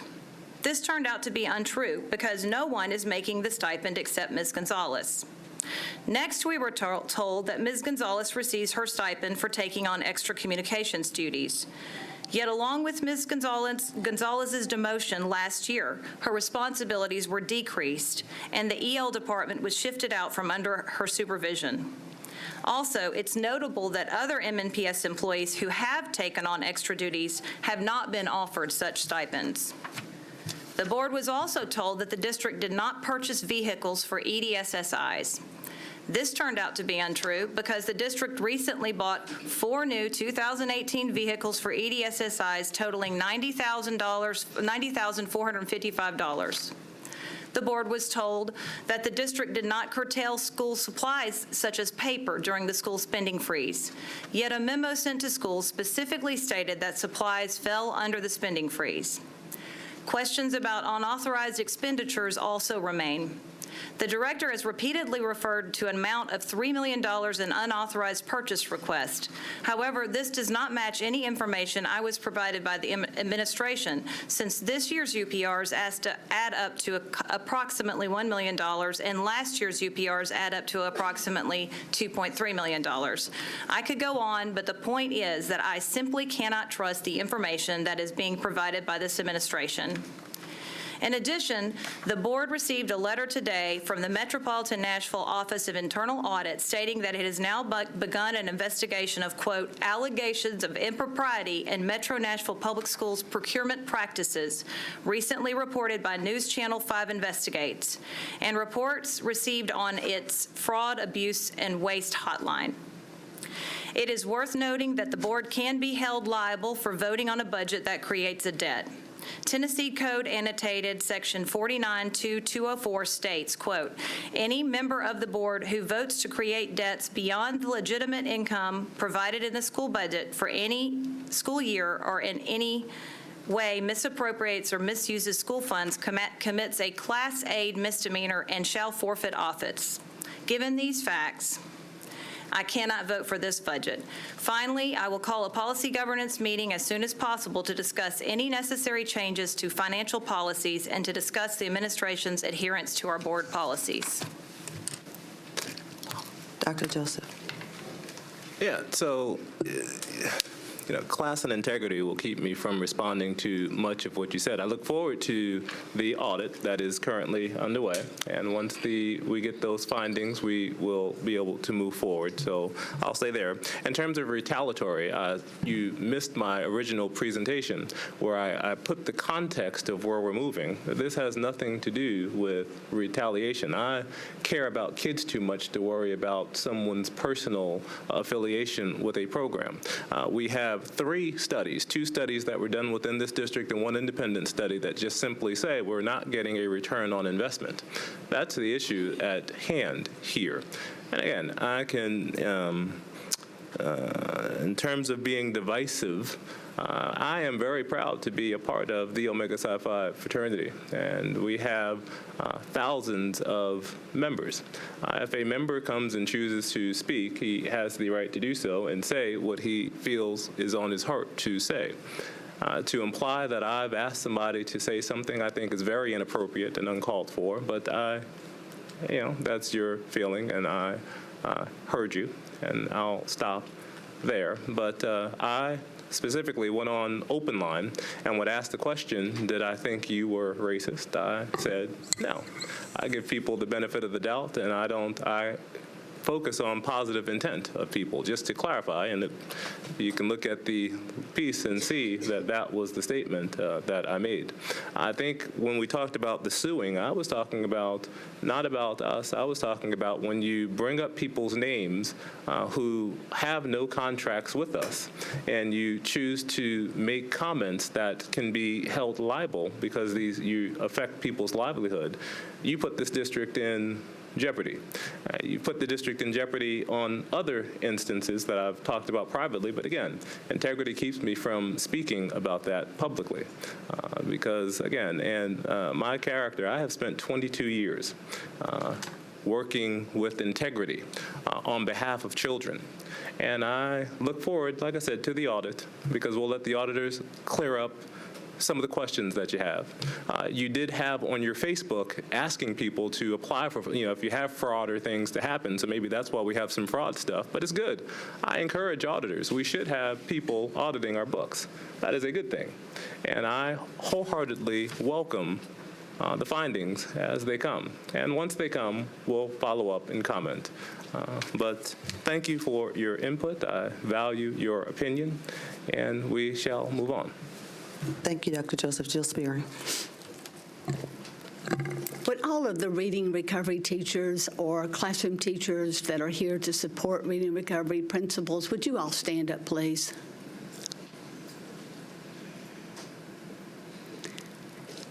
You heard Dr. Joseph's presentation. If it's something that you want to do, raise your hand. If you want to continue what you've been doing, place it down. I think that says it all right there. These teachers that have gone through a full year of training did that not to work in the classroom. They did this because they love the challenge and the expertise that they have gained learning how to work with the lowest performing children and making a major difference. I will correct the director. Reading recovery has never been considered to be remediation. Reading recovery is an intervention, and it is goes hand in hand with first instruction. So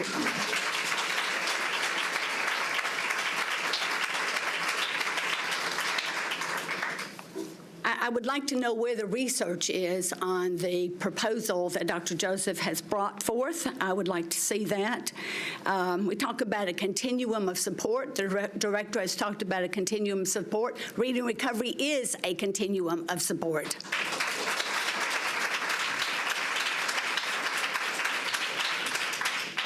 Bring this budget at the 11th hour is a demonstration of disrespect for all of the reading recovery teachers and classroom teachers in this building.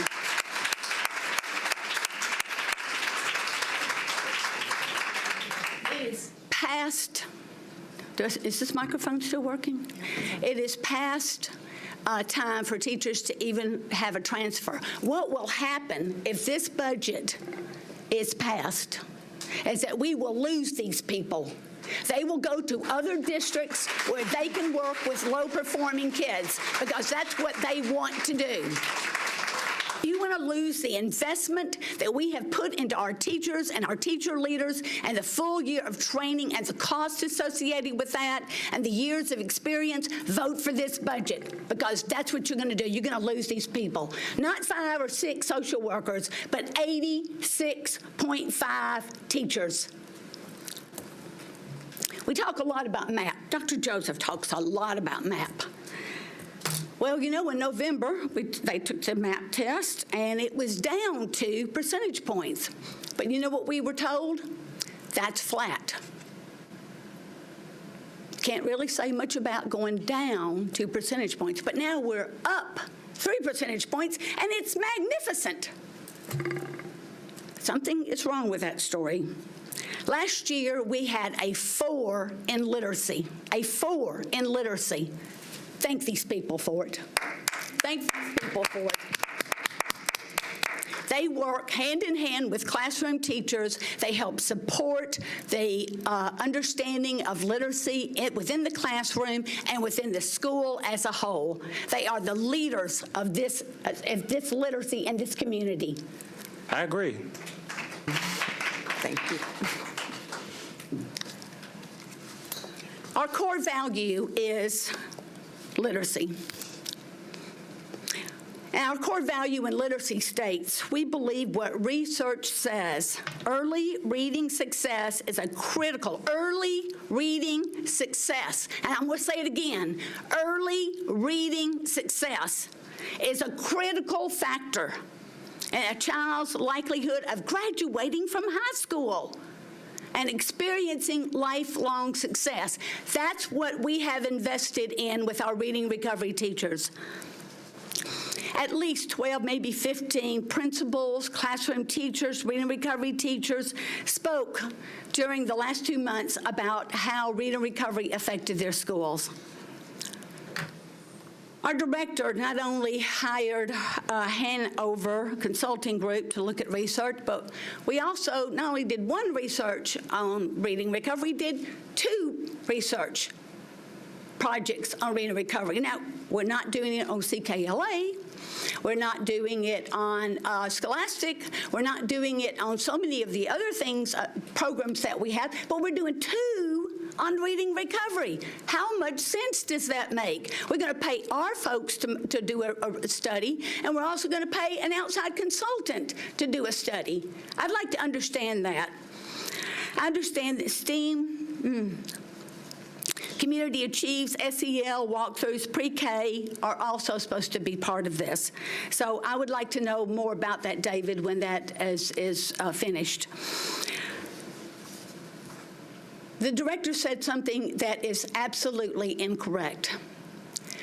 These studies said that reading recovery is doing exactly what it was meant to do. It brings the lowest performing kids up to the average of their class in 12 to 20 weeks in first grade. That's exactly what these 2 studies said. Do you realize that is about 50 hours of instruction at the most? If they get a 20-week program, that's 50 hours of instruction.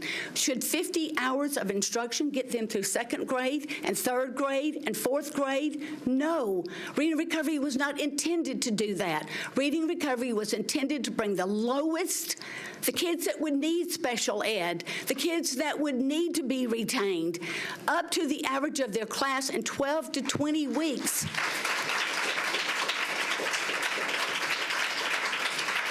And it has been successful. Our data is as good, almost as good. I think we're 67%, and the national average is maybe 69%. I'm going to have water. So I say congratulations to the Reading Recovery teachers. Also, without good classroom instruction, without a theory, a unified theory of literacy, the kids are going to lose their gains. What happened to the pre-K study? What did they say about the pre-K study? Kids do what they're supposed to do. They learn. They close the gap in pre-K. Then they go on to kindergarten, they go into first grade, and they do not maintain their gains. Do we want to get rid of pre-K? Is that where we're going? Are we going to get rid of pre-K? That's the same thing as this. For almost 2 years, I've been hearing stories from administrators and teachers that the director of schools and his administration are vindictive. But now I have firsthand experience. To eliminate an internationally recognized and successful program and to replace it with something that is untested, unknown, and another pilot in order to be vindictive toward a board member is unconscionable and does not speak for caring about children. A paper signed by an international group of 206 scholars and researchers who have studied language, literacy, and learning in many contexts have written a paper called A Broader View of Evidence, Reading Recovery as an Example. This paper was signed, again, by 206 scholars and researchers, including Dr. Victoria Risco at Vanderbilt University, Dr. Deborah Rowe at Vanderbilt University, and other professors from Harvard, Columbia University, Purdue, University of Nebraska, University of Toronto, San Diego State, Texas A&M, the University of California at Berkeley, Boston University, the University of Maryland, Ohio State, Auckland University, and many, many more. Reading Recovery is implemented in 32 of the most high-need schools. High poverty, high transient population, high student absentee rates, and 54% are EL students. Attendance and behavior, like we're having difficulty in other parts of our city, are also major hurdles for the completion of Reading Recovery. But Reading Recovery provides a safety net, even with students who come in already having given up on themselves. They know in kindergarten, I'm not getting it, I don't understand. And then we find out, we have a mechanism for discovering who these kids are. We have a series of tests. We bring those kids in, and in 12 to 20 weeks, they catch up to the average of their class. Now, What Works Clearinghouse reviews published peer-reviewed research on different educational programs to provide information needed to make evidence-based decisions. And I will quote what they say about Reading Recovery. The Reading Recovery intervention research was reviewed in the What Works Clearinghouse beginning reading category. Reading Recovery received strong ratings across all four domains: alphabetics, fluency, comprehension, and general reading achievement. In the beginning reading category, reading recovery ranks for general reading achievement in the highest to date of any program reviewed. So what are the options for these kids? If they don't get reading recovery, put them in a classroom, put them with groups. They're not going to do it. We know that. Reading recovery teachers know the lowest performing kids cannot make progress in groups. They need that one-on-one intervention. What are the options? Well, they can go to special ed, and that's usually what happens to them. Well, let's see, how much does special ed cost? We're talking about $7,000. Special ed is at least $7,000. We don't have a number on special ed. I've been asking for 20 years. I still don't have a number on what it costs to educate a child in special education. Do they get out in 12 to 20 weeks? Do they get out in 1 or 2 years? They usually stay years and years and years in special ed, and they don't catch up. I have heard that 1 or 2 might get out occasionally. The budget for special ed is $123 million a year. Reading recovery is less than 1% of the budget. As a matter of fact, it's 0.6% of the budget. Last year, we trained 70 teachers in Orton-Gillingham. Where's the research on that? Any research being conducted on that? No, not that I'm aware of. If I'm wrong, please let me know. Well, schools have the program in operation. Where's the research? All right, so what's another option? If they don't get reading recovery, what's another option? Grade retention. We've seen this year after year. Kids who don't get reading recovery go into special, usually they are retained, and then they go into special ed. Retention next year will cost $9,800. It's often not productive. Kids continue to lag behind, and their self-concept gets worse instead of better. Blacks are more likely than whites to be held back, and boys are twice as likely to be held back than girls. To eliminate an intervention that brings 67% of the lowest performing students and meet reading benchmarks with only 50 hours of instruction is unacceptable.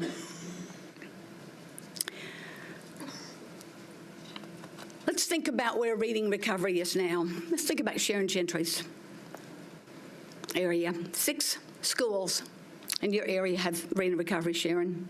You have 7 reading recovery teachers: Cumberland, Alex Green, Buena Vista, Bellshire, Cockrell, and Churchwell.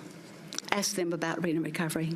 Tice Hunter, you have 5 schools with 16 teachers at Paragon Mills, J.E. Moss, Lakeview, Maxwell, and Cane Ridge. And I've already seen several letters that were written in support of reading recovery from your district. Joanne, you have 3 schools with 11 reading recovery teachers: Tusculum, Cole, and Haywood. Ms. Buggs has 8 schools with 15 teachers. When she gets back in, I will reiterate this: Caldwell, Glenn, Schwab, Rosebank, Warner, Carter Lawrence, Napier, and Park Avenue. Ms. Pierce, you don't have reading recovery teachers, but you do have 3 teachers who have been trained in reading recovery. And one of those teachers was just trained last year because she so wanted to get the training. Teachers have such a yearning for knowledge, and they want the best professional development. Look at those heads nodding out there. And they know that that is reading recovery. We are so lucky to have this intervention and to have our 4 teacher leaders that we have worked for 6 years to get into this district. Please don't let that go away. Anna, you have 4 120-day interventionists, but you don't have reading recovery because your schools are too high. They go to the very lowest schools. Mr. Pinkston, you have 7 schools with reading recovery. You have 16 teachers. Glengarry, Glenview, Glencliff, Norman Binkley, Cane Ridge, Una, and Whitsett. It's making a difference. In 2016-2017, $6 million were spent on reading recovery district-wide. Again, it's less than 1% of the budget, 0.6%. Reading recovery serves 35 schools of the most at-risk schools in Metro Nashville. I'm going to stop right there and go back to Ms. Buggs. Ms. Buggs, I was just saying, you have 8 schools that have reading recovery, and you have 15 teachers. Those schools are Caldwell, Glenn, Schwab, Rosebank, Warner, Carter Lawrence, Napier, and Park Avenue. Reading recovery provides staff development not only within the classroom, but also within the school. This year, reading recovery teachers have been pushing into the classroom and supporting teachers, and teachers are begging for that. Teachers are so appreciative that they have an expert on their staff that will come in and do a demonstration lesson for them. Reading recovery teachers taught 2,273 students in the second half of their day, which is not included in any of these reports. But the reports are interesting. We could not be successful in our small groups or in our staff development if it weren't for the professional development that teachers have learned in reading recovery. So to separate the two doesn't make sense. 54% of the reading recovery students, over 54%, spoke another language at home. 67% of these lowest performing kids met benchmark in reading and in writing.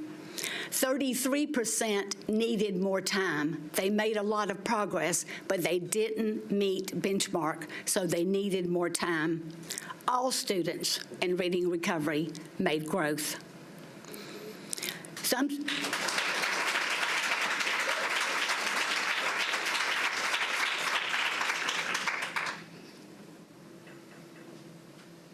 The cost of reading recovery teachers and training is about $58 per lesson.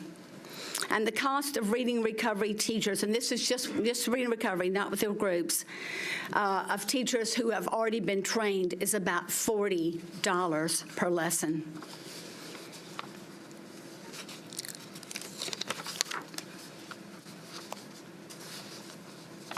The district supplies support for schools across the district, supplies support for schools across the district, and classroom teachers can't do it alone.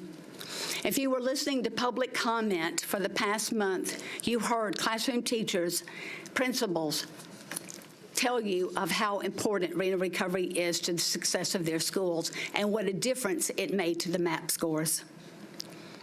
Right now, money is coming out of central office to provide these reading recovery classes and opportunities so that the lowest performing schools can get reading recovery.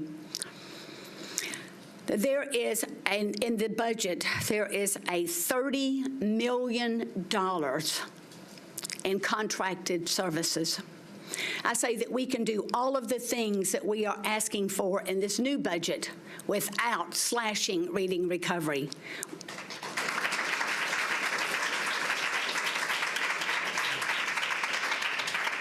As a matter of fact, we probably could give a 5% pay raise to teachers if we took out half of this contract, $30 million in contracted services. Thank you. Dr. Gentry. My mouth is getting dry, and I wasn't even the one talking. Thank you, Ms. Spearing, for that, for all those points, because I think that they're excellent, and they ironically align greatly with what the budget is actually proposing. It was pointed out that We have students that suffer from schools that are dealing with high absenteeism, a high transient issue. I know my school, Buena Vista, sees a high turnover in its student population every 9 to 12 weeks. It sits in the middle of a housing development and across the street from 2 or 3 homeless shelters. So that population is required to move because they can only stay in the shelters for a particular period of time. And she also referenced that Reading Recovery deals with those kinds of students and also high-need students, which is actually reflected in just about all of the 21 schools on that list. That they are, many of them are dealing with chronic absenteeism.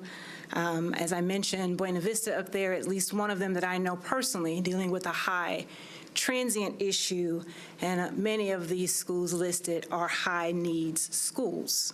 So and I really want to ask for a bit of indulgence, and I want to separate you from a program and focus on the skills and the talents that you have received and developed, that you are a specialist in actually working with students who suffer from chronic absenteeism, high transient rates, and have high needs. You bring that awareness. I think it was pointed out that you have the ability to identify students very early that will need that kind of assistance with being on track with reading. Ms. Spearing was also absolutely correct in that both of the reports we mentioned say that the Reading Recovery Program does exactly what it's designed to do. And without solid classroom and high-quality classroom instruction, whatever is attained during this programmatic intervention is lost in subsequent years. So the recommendation that this early reading success be introduced in the classroom at K through 12 actually does support this systemic approach to literacy, because what we're doing in pre-K is going to get lost if we don't have that solid academic and quality instruction in K through 2. So we're asking for this expertise to be put into the classroom at the K through 2 level. It was also mentioned, I was talked on about the CUSP schools and the connection to pre-K. And the statement was made a couple of times about the students who don't get reading recovery, all the students who don't get exposed to the skills that you spent a year building, and having that exposure consistently day in and day out in a classroom setting, and I don't have to hand pick or identify a small group of students. And one of the reports also mentioned that there's a lot of students who don't get picked for reading recovery. And I'll be honest, it read like a lot of the accusations we levy against our charter schools about how they're selected because they may not be selected because they may not actually benefit from reading recovery. So I know, crazy talk, isn't it? I know, it was just in the report. So I think what we're looking to do is not stop you. You know, it's interesting. You're never going to not be a reading recovery teacher, because you have a skill set that, as Ms. Spearing pointed out, this district intentionally invested in. And so this may come off a little harsh, and my corporate hat may skin be tipped here, but we invested in a skill set for the benefit of the students in this district. And it is incumbent upon this district to determine the most impactful way to utilize that as it fits into the broader approach and a broader vision of what we're trying to accomplish for our students. So I know it's very difficult. I've gone through it. I mentioned yesterday, last meeting, having been at my company for 21 years, my role has been changed a multitude of times. My comfort zone has been challenged. The Who Moved Your Cheese book has been my life at this company. And my challenge was always to be clear. And I'd invite you to make sure that you individually, not as somebody else's interpretation, that you individually seek to understand how your talents and your skills, because what you are is you're a talented literacy instructor who happen to have been trained that way through a program called Reading Recovery. Whether the term Reading Recovery gets banned, what you know will never go away. What you're capable of contributing to a student's learning experience will never go away. That cannot be taken from you. And what we're asking is to use that skill and that talent in a way that will be most impactful, that will then be that handhold from pre-K to K through 2. Is what I'm hearing. And I also believe that a part of the presentation was if principals decide they still need, and what's helpful for them is to have the focused one-on-one or 4-to-1 instruction, that is always still an option for a principal. To require or request that resource to be in that building. So I bristle at the thought that we're slashing something. We can't take away what you know. And I would challenge you to not get your skills and your talents be associated with the program. Your skills and talents are what they are. And whether you went somewhere that didn't have reading recovery, you could teach a child to read. You can teach a child to read. And that's what we're asking you to do, is to support the literacy efforts of the district by teaching our children, continuing to teach our children to read. Will Pinkston. I think this is an opportunity maybe to have a classic timeout. Ms. Spirit, I appreciate your passion for reading recovery, and I appreciate the teachers who are in the audience. Several of you are my constituents, and I've heard from a lot of people over the last few days. Dr. Joseph, I also appreciate your willingness to make tough decisions when necessary. I think what's got me, kind of troubled is just kind of the last-minute nature of this. I would have preferred to have a longer runway of conversation around it. Ms. Harkey, could you come to the podium? So I believe we've got a motion on the floor that's been properly seconded, and the process for amending a motion would be to propose an amendment such as move forward with the motion as offered and seconded. However, propose amending it to maintain investments in reading recovery in their current configuration for the upcoming budget. If you're looking to amend the motion, yes, we can make a motion to amend. We can have a second on the motion. We can then debate the amended motion before we then come back. All right, a vote, pardon me, a motion. I'd like to make a motion to amend the original motion in order to maintain investments in reading recovery in their current configuration. That's a motion. Second. I'd like to have a question, and I think this is for either Mr. Henson or and Dr. Joseph. So and this may be Will, because I may have just heard what you said. So when you say maintain current level of investments, does that mean beyond what was already shared that we will continue to invest in reading recovery as a professional development opportunity for teachers who want to continue that?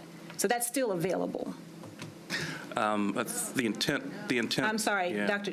That's either I think a Dr. Joseph. Just for just a second, did I hear that correctly?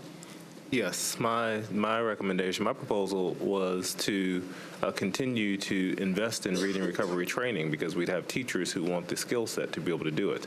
And the current proposal that I'm recommending, I'm asking them to go into a kindergarten first or second grade class, but also be responsible for the RTI model, because in that model, they are able to perform the actual reading recovery intervention within that model as well, and hence the $2,500 additional stipend for the work. And the goal would be to get more teachers trained so they can, if they want to do it. So if I'm not a reading recovery person, I'm like, hey, I'd love that great reading training. I know the benefit of it.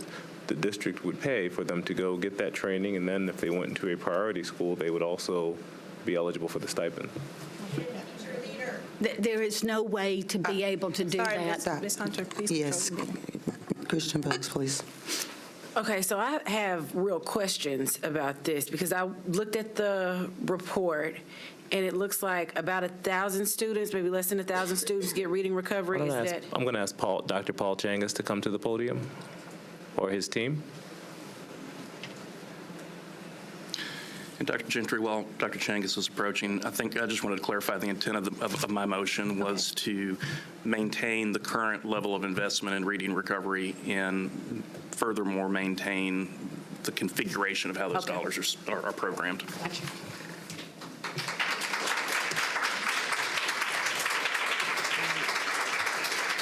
So that gives me another question then. So just how much would that cost? Would that be keep the 7.2 million there? Whatever the current number is. Okay, so 7.2 million, and then about 1,000. 6 million.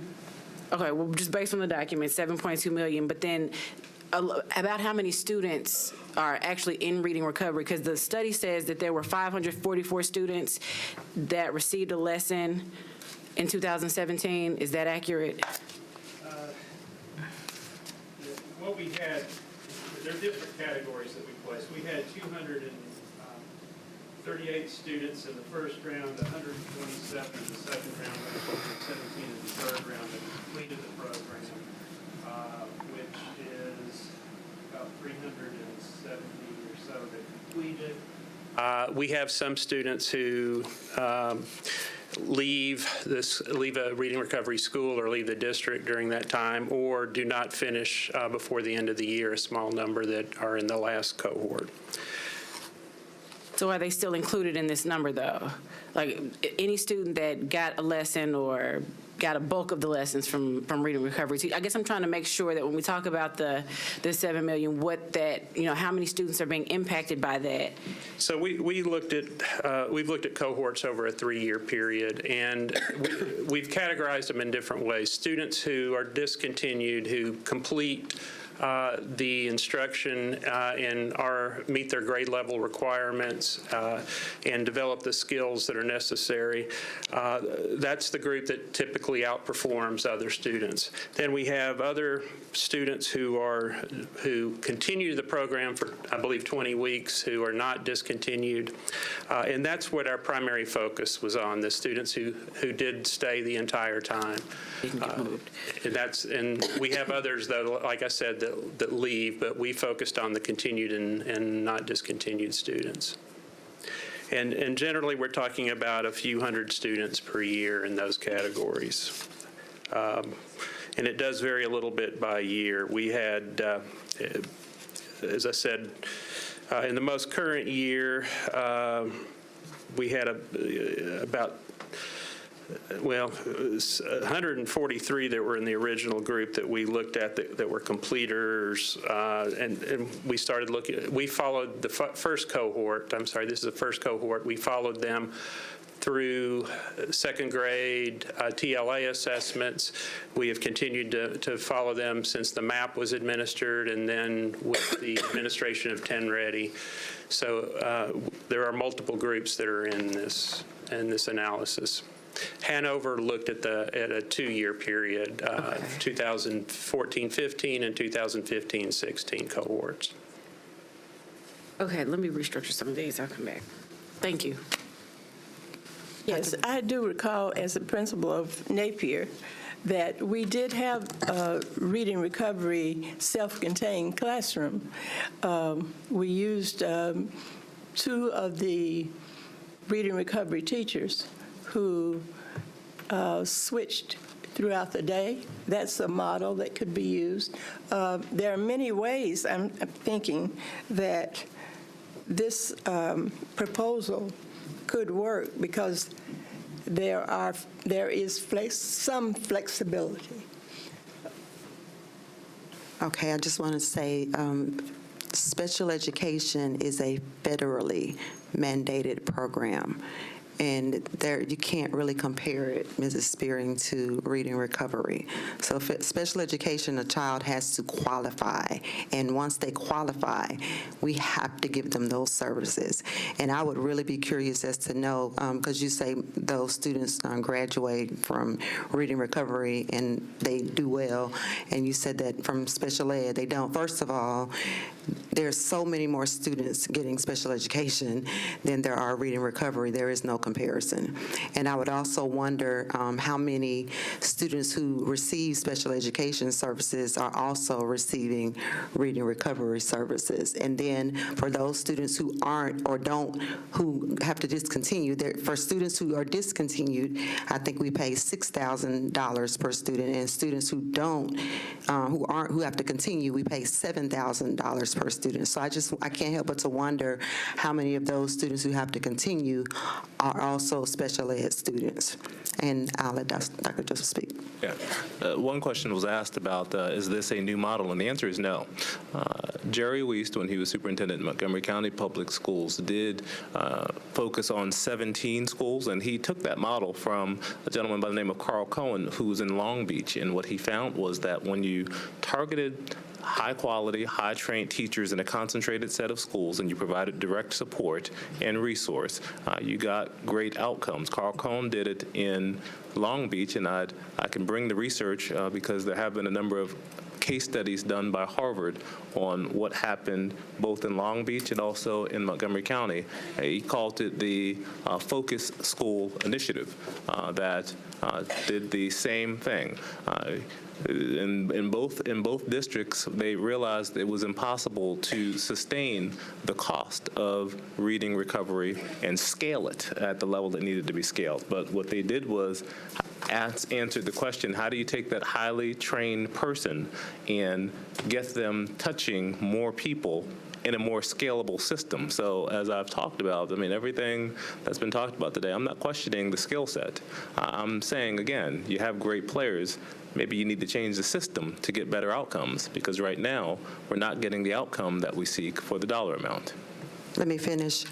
Also, many of you may know I'm a speech language pathologist, and we treat literacy as well, and many other disorders, at least 9, and our students do graduate or matriculate through therapy services, and many of them do. So we do a great job, and so what we're proposing to you guys, you're specialists in the area.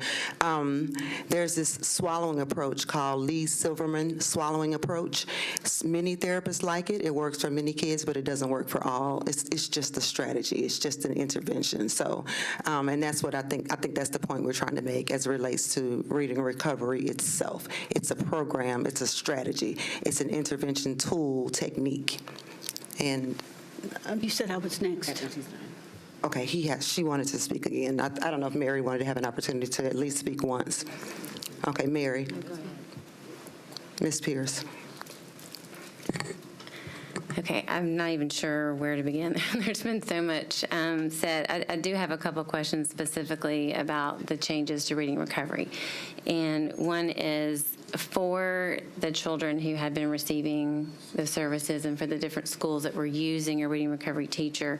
I may have gotten lost in all the comments and presentations. What will their supports be? I've seen the newly designed MTSs strategy, but as far as are we going to be relying on the literacy specialists in the building? How will we be addressing the needs? The vision for the reading recovery in the 21 schools that we're talking about, we have the MTSs model, and we have a team that is focusing on that implementation for next year.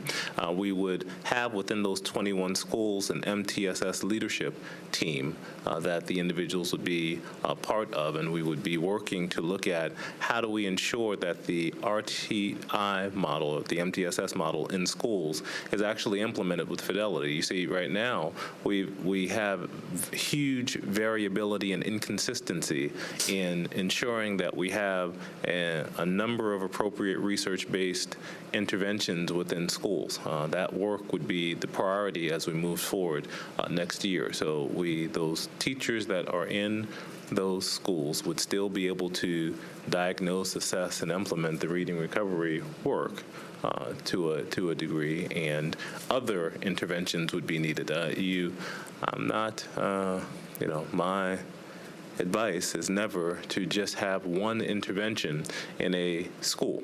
You need multiple interventions because you have kids with multiple reading needs, and you have to, I used to always talk about a student intervention match must be placed, and you have to have a group of interventions, and then based upon the student's need, match the intervention to the student to best monitor, and that would be the work that we would need to do in our schools. Okay, so for just the scenario differences, we've had 34 or 32 schools that currently have reading recovery, so 32.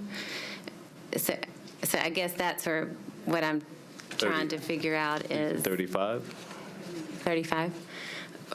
32, 35, regardless, with the new model, just like I had been asking with SEL, like, give me a scenario. Show me, like, this is what's happening today. This is what's going to be happening under the new proposed plan. What's happening today is, under this model, is I'm proposing we have a high-quality teacher giving first instruction to students. As the student has challenges, they can be serviced directly in class, particularly as we have an approach to be able to pull students and work with them in groups and rotate. Then the students have an intervention time where we have data on the student to know what their needs are, and the team would assess how to provide additional either acceleration for students who are above level or an appropriate intervention for students who are below level during that RTI block that is established within a building. And people would be monitoring how students are performing in that intervention block and making sure they get what they need and making adjustments. Ideally, you would want a flexible group because you'd have multiple RTI blocks within a school. So as a student progresses, they can go from one RTI block to another RTI block, and there's a flexible opportunity because teachers will be continually assessing students' performance and needs and putting them in the right group in an ideal model. And then as far as the timing, and I think that is what's been really hard. Was the Hanover report just delivered this week? Is this why? Yes, the Hanover report. Dr. Changas can tell us when we got the Hanover report. As soon as it was given to me, you received it that same week. So I know I got it last week, but he can tell you when we got it. We received it last week. The report that our office did was also completed in the past week, but this is the fourth report we've done, conducted over the last 2 years with regard to reading recovery. This is the newest with regard to new data from MAP assessment as well as last year's 10 Ready. Okay, Mrs. Spearing. Thank you. I think what is being failed to understand here is that a reading recovery, if what you're talking about is not reading recovery, a teacher cannot, this is not reading recovery. Reading recovery teachers must teach 4 students every day or they lose their certification. You can't do that and be a full-time classroom teacher.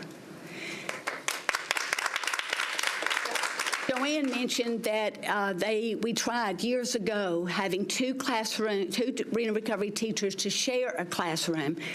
It was very difficult, and teachers got burned out so quickly they couldn't maintain. So we went back to the model of reading recovery half-day, groups half-day. It is doing exactly what you're saying you want to do. We are already doing it. I also want to, let me finish, please. I also want to say that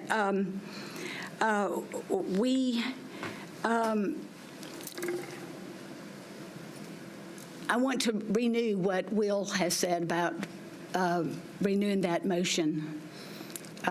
Yeah. So there's been so many different pieces of research discussed tonight. My head is kind of spinning, yet we don't have any of it in front of us. I don't mind having difficult conversations, but I think we ought to do it in a kind of a more methodical fashion. The legislature, when they hit complex issues, they park it in something called summer study, and that might be appropriate here just to kind of, like I said earlier, take a time out, look at it, spread all the research out on the table and have a real discussion about it before we determine next steps. So I'd like to call the question, Ms. Hunter, on the motion to amend the motion. Second.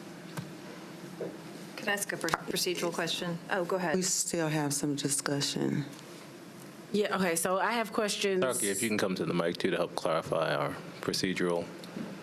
The LTDS positions, has the window closed for those teachers to apply? Yes. So what would happen with? How about we Ms. Story? Because the suggestion was that they apply for literacy specialist positions. Or administrative positions. Or administrative positions. Just real quick on calling the question, this is a committee meeting, which means that the rules are even more difficult. We're a committee meeting as opposed to a board meeting. Normally with the call of the question, we would go right to that, but I think if there is additional discussion as part of a committee meeting, we can continue. Okay. The transfer window for teachers and staff in general ends May the 31st, but the LTDS positions have not even been posted yet. Is that right? That's correct. Dr. Felder? So the window isn't closed and the pool is not closed to them. Okay, so that's helpful. I'll say this. Discussions like this really are why I chose to run for the school board, because I appreciate being able to talk about teachers, being able to hear from teachers before we make decisions. And I want you all to know, just like it's been iterated a few different times, that we do appreciate you. We are thinking about you when we make these decisions. They're not taken lightly. I will say this. The data that we've seen it's saying something that my emotions don't want to accept, and we saw a report last year that unfortunately did say the same thing about reading recovery, but we had a really good committee meeting, we talked about it, and we decided to move forward. But even then, the data was saying that it was not as beneficial for our students as we would have liked for it to be. Then to hear from Dr. Changus that we've had 4 reports that all say the same thing, and I'm looking at this Hanover report that we got on Thursday, and unfortunately, it's saying the same thing. It's saying that, a large percentage of students are not being discontinued, and then it's tracking them for the next 3 years. So even when they are discontinued, unfortunately, again, the data is saying that they're not maintaining that growth. Then it's saying that there's a large number of students that are not discontinued, and not only are they not maintaining any growth, but they're actually doing worse than students that did not participate at all. So as much as I'm a science person, I was a science and math teacher, I still only hold test scores, with a grain of salt. So I understand that we do not want to look at students as just data points. But when you're talking about $7 million, when you're talking about considering people versus a program, I am inclined to believe that we need to move forward with this just because the data is just that compelling. Now, this is a convoluted question, so I'm not saying that this is an easy decision to make, but as I go over this research more and more, as I dig into what Mrs. Spearing sent us, what Mr. Changus has spoken about, what the research in front of me is saying, it is hard to say that this $7 million that is invested in this program could not be used in a better way so that these specialists, because you are literacy specialists. I spent a good chunk of my awake time today as I was with my baby, but I spent a good chunk of my time today talking to reading recovery teachers. I don't know about everybody else, but I got a slew of emails.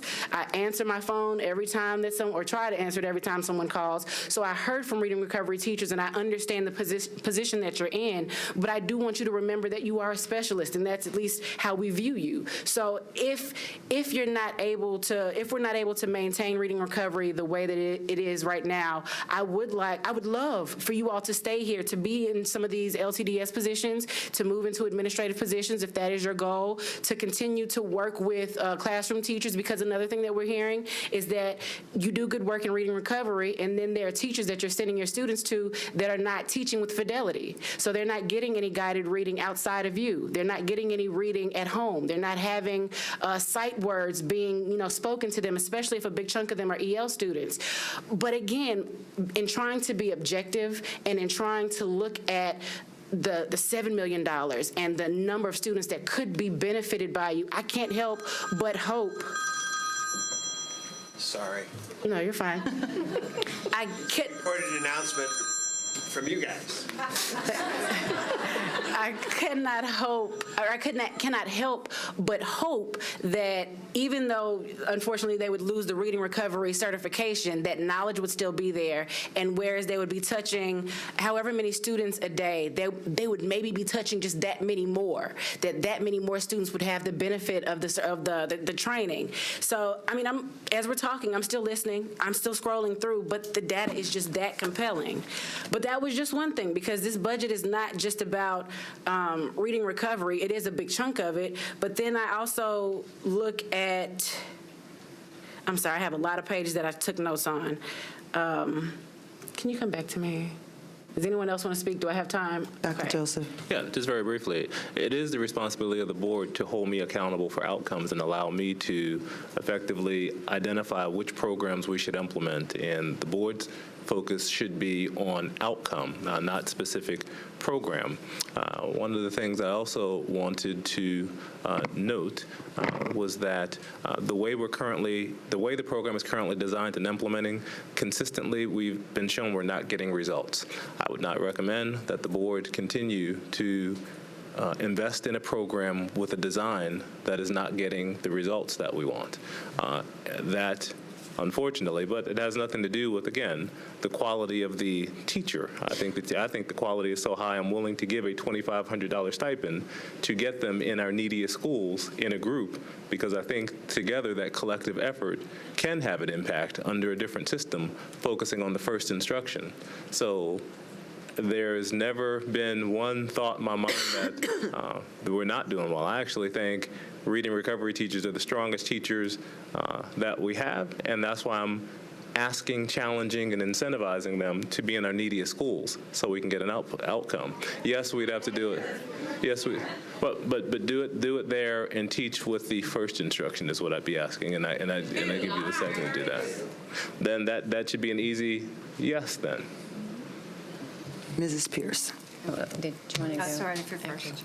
Sorry. So in regards to the amended motion that's on the table, I think the part that's really hard for me is locking it down for another year, because it is hard to see what I would call brutal facts. And I think if you go back even 3 years, I think my first board meeting, my philosophy is to have less centralization and have schools be able, principals who know their demographic and know their students' needs, be able to choose. I would question whether the principals have money in their student-based budgeting to hire back a reading recovery teacher just based on the other just kind of questions and issues that we've had this season about that. So that's the part that is, I'm not sure that would really be an option unless they, depending on what changes are there. But in terms of, it is hard to say that we are going to evaluate a director if we then prescribe an exact literacy program. And so that is the hard part, that when we sit at this table, if we come to the table with one specific thing that we hold so closely, it makes it just so hard to separate the people from the program. And I'm trying to get my thoughts here. I feel like I have just come full circle since we came back on the board, because this was also a discussion with Dr. Register based on data and based on some history on how reading recovery had been used. We also, and Dr. Joseph, you and I have talked about this a couple of times. When I came on the board, we were responding to the Executive Expectations Policy number 3, which Mr. Pinkston and I focused on number 6 in our Community Engagement Committee, because I think what's been hard for me this whole season is just knowing that this should be an inspirational budget, that we have been able to harness the energy and all the feedback that has been coming from your first 2 years here, and have it be moved forward together. Not that some things are going to be hard. This is always going to be a hard discussion at this table, reading recovery. It always will be. But in terms of just everything else, of knowing that if groundwork is laid and all that community engagement had been done, if we had started this back in the fall or even in January, knowing that these were some of the recommendations, then it would help. Then I think that this would help. But having it come on April 16th is hard. I know I sound like I'm talking out of both sides of my mouth. I'm just trying to get my thoughts together that I think the analyzation of these areas of spending is absolutely what we need to be doing. And every single one of them, and I want to add a couple. I want to add alternative learning centers. I want to add academies. I want to add some individual charter schools to this study that we're going to be analyzing and then making even harder conversations about going forward. So I think my problem with the amended motion is that it then tells you how we're going to do literacy for another year instead of being able to have some flexibility with those dollars. Thank you, Mrs. Spearing. She's been waiting. Okay. Go ahead, Amy. Go ahead. Go for Okay, it. I have a procedural question, but I just want to comment on this discussion briefly before we move forward. I just want to say, this has come up literally on the day we're voting on the budget. I mean, literally.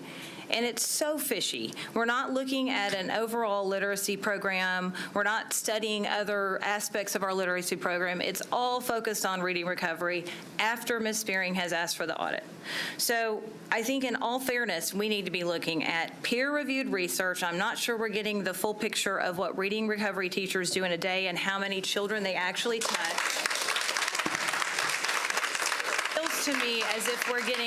It feels to me as if we're getting a real spin on the data so that it looks like the reading recovery teachers are only doing one-on-one interventions, and that's not all that they do. And so I think in fairness, and I know it's a difficult conversation, and Ms. Spearing is my friend, and we all know that, but I'm willing to have the conversation. Let's please not make a vote at the 11th hour, the minute the budget is rolled. This is our final day to do this, and we're going to have all the presentations, all the information. I don't know, we haven't had a discussion on this. It's only fair, I think, to wait until we can have a robust discussion of our literacy program overall, how reading recovery fits in, peer-reviewed research, all those things. We're trying to fit it in here. We've been here hours, and we're trying to fit it in at the last minute. Okay, so those are my comments on the reading recovery. But my question is, I'd also like to further amend the motion. So do we vote on this amendment first? Close out one amendment before you could do another amendment. Okay, yes. got it. All right. Ms. Spearing. Paul, would you come up, please? I just want to say, first of all, that our reading recovery teachers work with 30 to 50 students in the course of the year. 30 to 50 students. And when I hear that we're not getting results, that is so far from the truth. I understood, and I talked with Jack today to be sure that I understood this correctly, that our kids are closing the gap 67% in first grade. Is that correct? Are you talking about your discontinued Our discontinued students? Your discontinued students are getting good first grade results. Yes. It's the overall, when we include non-discontinued or not, and that's over half of our kids, but the discontinued student gains are not continuing past the second grade. When 67% are discontinuing, then over half can't be unless they've moved. Well, that's what we're okay. talking about of all students who are in the program. But Okay. of the students who are completers, then it would be 67%. Okay. For the public, can you Let me define? finish. I'm asking him if he can define discontinued, please, just for the general public, Graduates. because you're talking in language that the general public may not understand. If I may do that. Thank you, Dr. Joseph. So by discontinued, we're talking about the students who have are on grade level within a 20-week period. Okay, to be discontinued, students must be reading on level as determined by Scott Forsman running records. Those are text level assessments, and have mastered the strategies that enable readers to extract meaning from text. Those are the students who have completed the program within the 20-week period. Non-discontinued are those students that after 20 weeks have still not reached that standard.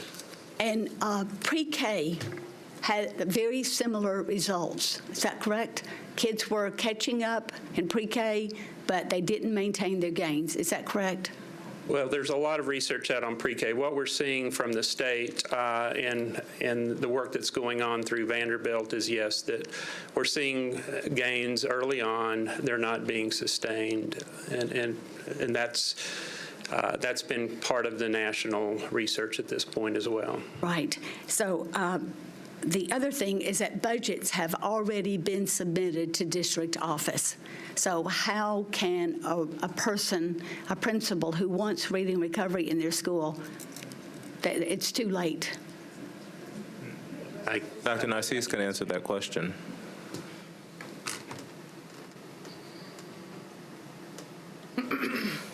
So we've already had conversations with community superintendents that we will go back into and allow any principal that would like to choose the program to move their money around. So we've already also communicated we're in the process of communicating with the facilitators that work with the schools.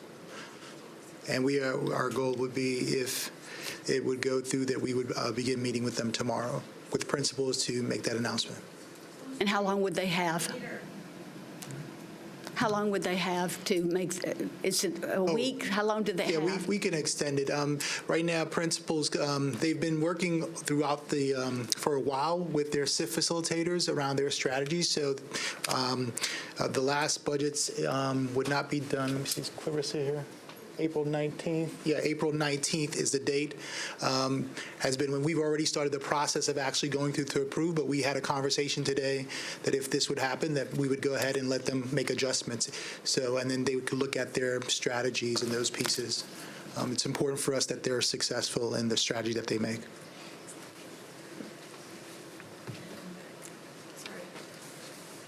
If I might come back, since I wanted to kind of follow up on Ms. Frog's questions from before in terms of making an amendment. There is such thing as a secondary amendment.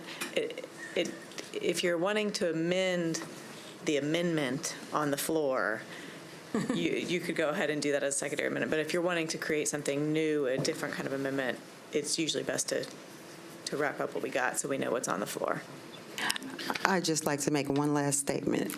A part of the reason it's important for us to stay on topic is so that when we get to this last day of our budget and finance committee meeting, we would have had this discussion prior to now. This entire time, a majority of this time, we've been talking about things that have not been anywhere near related to the budget, and this is what that process is costing us. So we have to realize, even today, there's no telling how much time just with accusations. If we have an investigation that needs to occur, let it occur. The work still needs to go on. It is important that we remain focused. Last year, when we took our budget to the mayor, she literally told Dr. Joseph that the Reading Recovery Program was a concern for her. So even though if we sit here and we make this amendment today, I guarantee you it's going to come up again when we deliver it to the mayor and the council on Wednesday. So it's something we need to seriously be honest with ourselves about, and just figure out what we need to do in order to help our children, not our vendors. And that's all. Will Pinkston. Yeah, so just to clarify, the intent of the motion is to take a time out to do a summer study exercise to look at, the competing bodies of research. So the technical elements of the motion to amend the original motion are maintain the current level of investment in reading recovery and program those dollars under the current configuration. That's the motion that has been offered and seconded. Okay, we have a second, and we're ready for a vote. Just so we're voting on the amendment. The amended amendment. The proposed amendment. The proposed amendment, but not the original motion. Okay. All in favor of the proposed amendment of the amendment, raise your hand. All. I just want to make sure that the only thing that's on the floor, we had the original motion, we've had one amendment. So this would just be a vote on the amendment originally brought by Mr. Pinkson that he just clarified. Okay, all opposed? Okay, so we're going to go back to the first amendment, the first motion that was made by Dr. Gentry that was.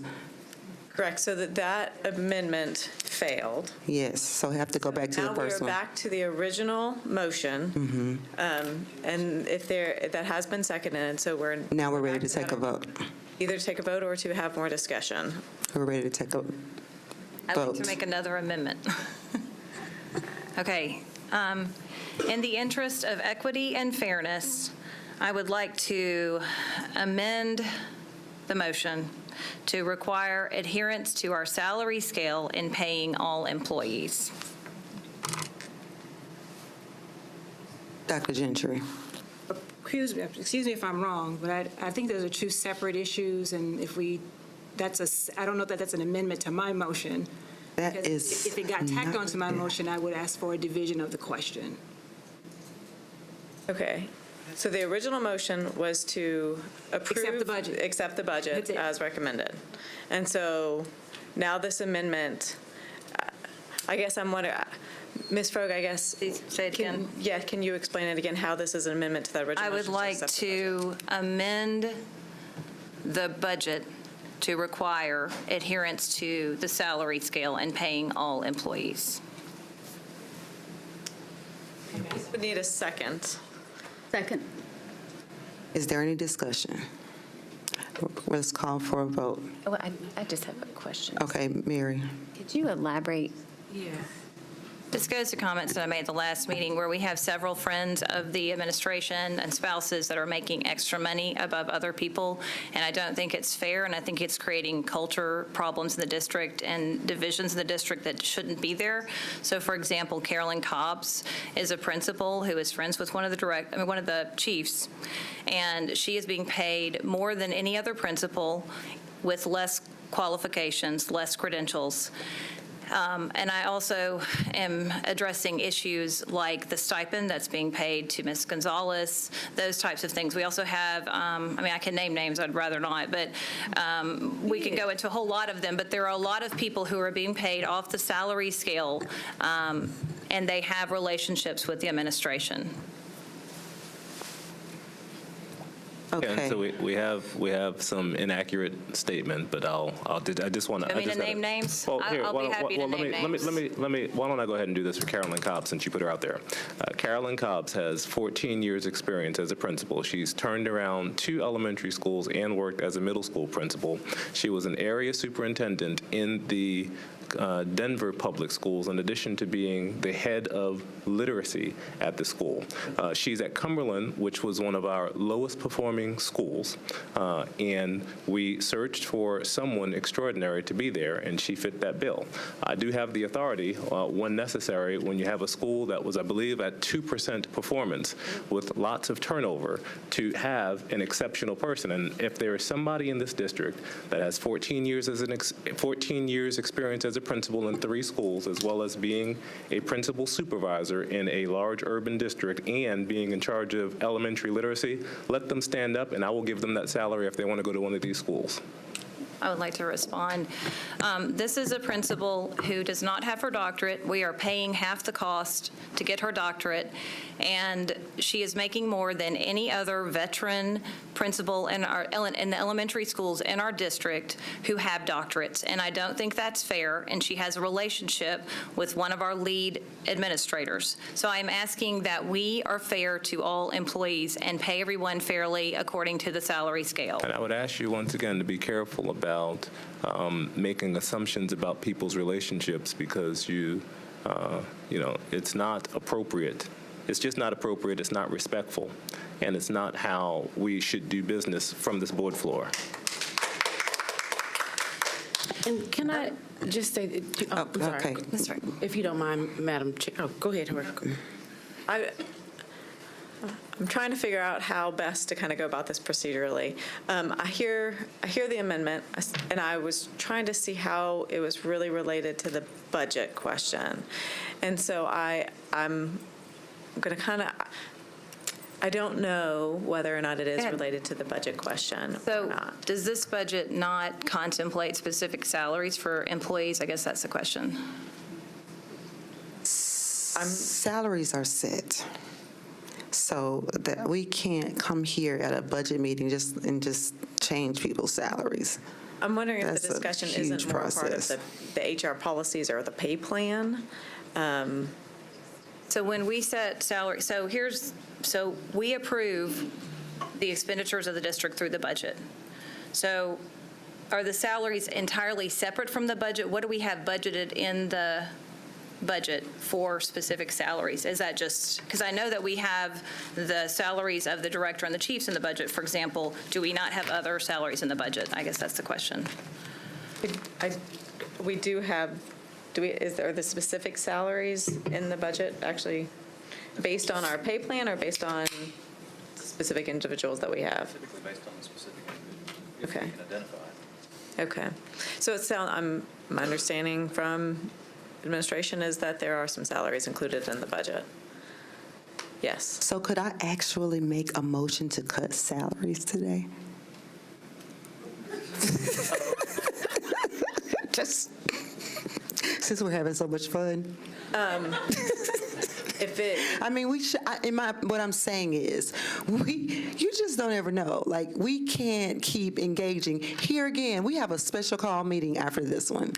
We can't keep getting unfocused. We're trying to work together as a group to move a budget from the committee meeting to the full board so that we can move. But we can't just, if you don't like the salaries that they make, let's have that discussion later. Maybe we can we can call a policy governance meeting and we can have those discussions. But right now, we need to move forwards. Okay, so let me call for the vote. Okay.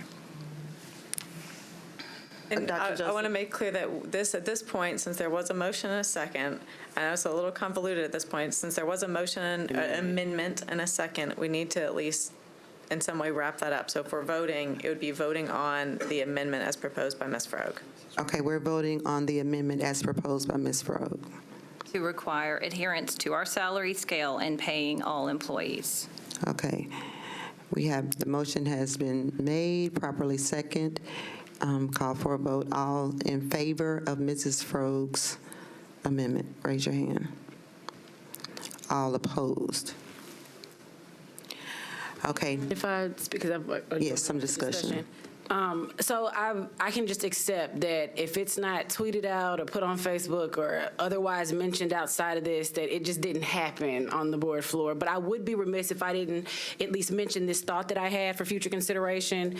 I would much rather we as a board ever take a pay cut or talk about cutting our own salaries than we ever suggest that our faculty or staff take a pay cut, because now I make less than any educator, any teacher in the district. I say this all the time, I'm poor. I make less than a first-year teacher. That was something that I chose for my family.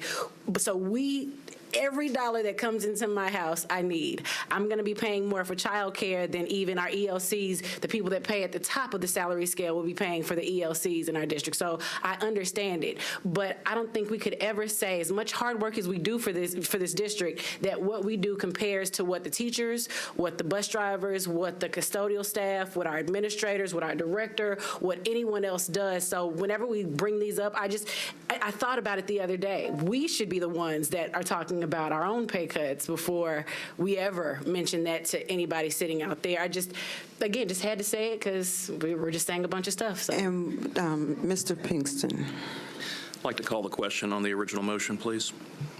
Okay. Is there a second? Second. Do we need to vote on that? Yes. Ms. Harkey? Vote on the call of the question.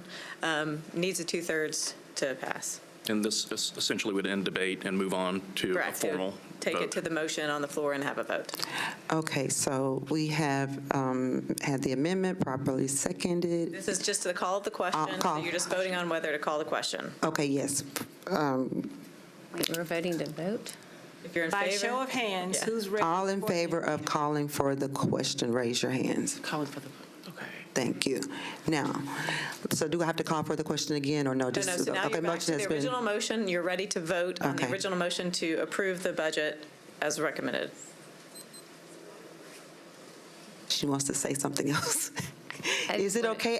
The discussion is off now, Mary. Okay. Yes, because we've all raised our hand. Call the It's fine. question. It's fine. Okay, thank We have you. to vote again, right? We Yeah, we will have to be. vote on the motion. I'm saying we have to vote again, and since this is a committee meeting, we have to vote again at the So- board meeting, so there can be more. The motion has been made to accept the Director of Schools' budget, and we would like to move it to move to full board meeting. Did I say that right? I'm sorry, y'all. I think you're just. So the motion has been made and properly second to move the budget, Dr. Joseph's recommended budget, out of committee meeting to the full board. Let me restate my motion. Okay. My motion is Thank you. simply to approve the budget as presented by Dr. Joseph and team.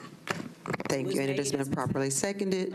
Do we have a vote? All votes in favor, please show of hands. All opposed? Motion passed. Thank you. This meeting is adjourned. 3 hours later. So now what does that mean for our next?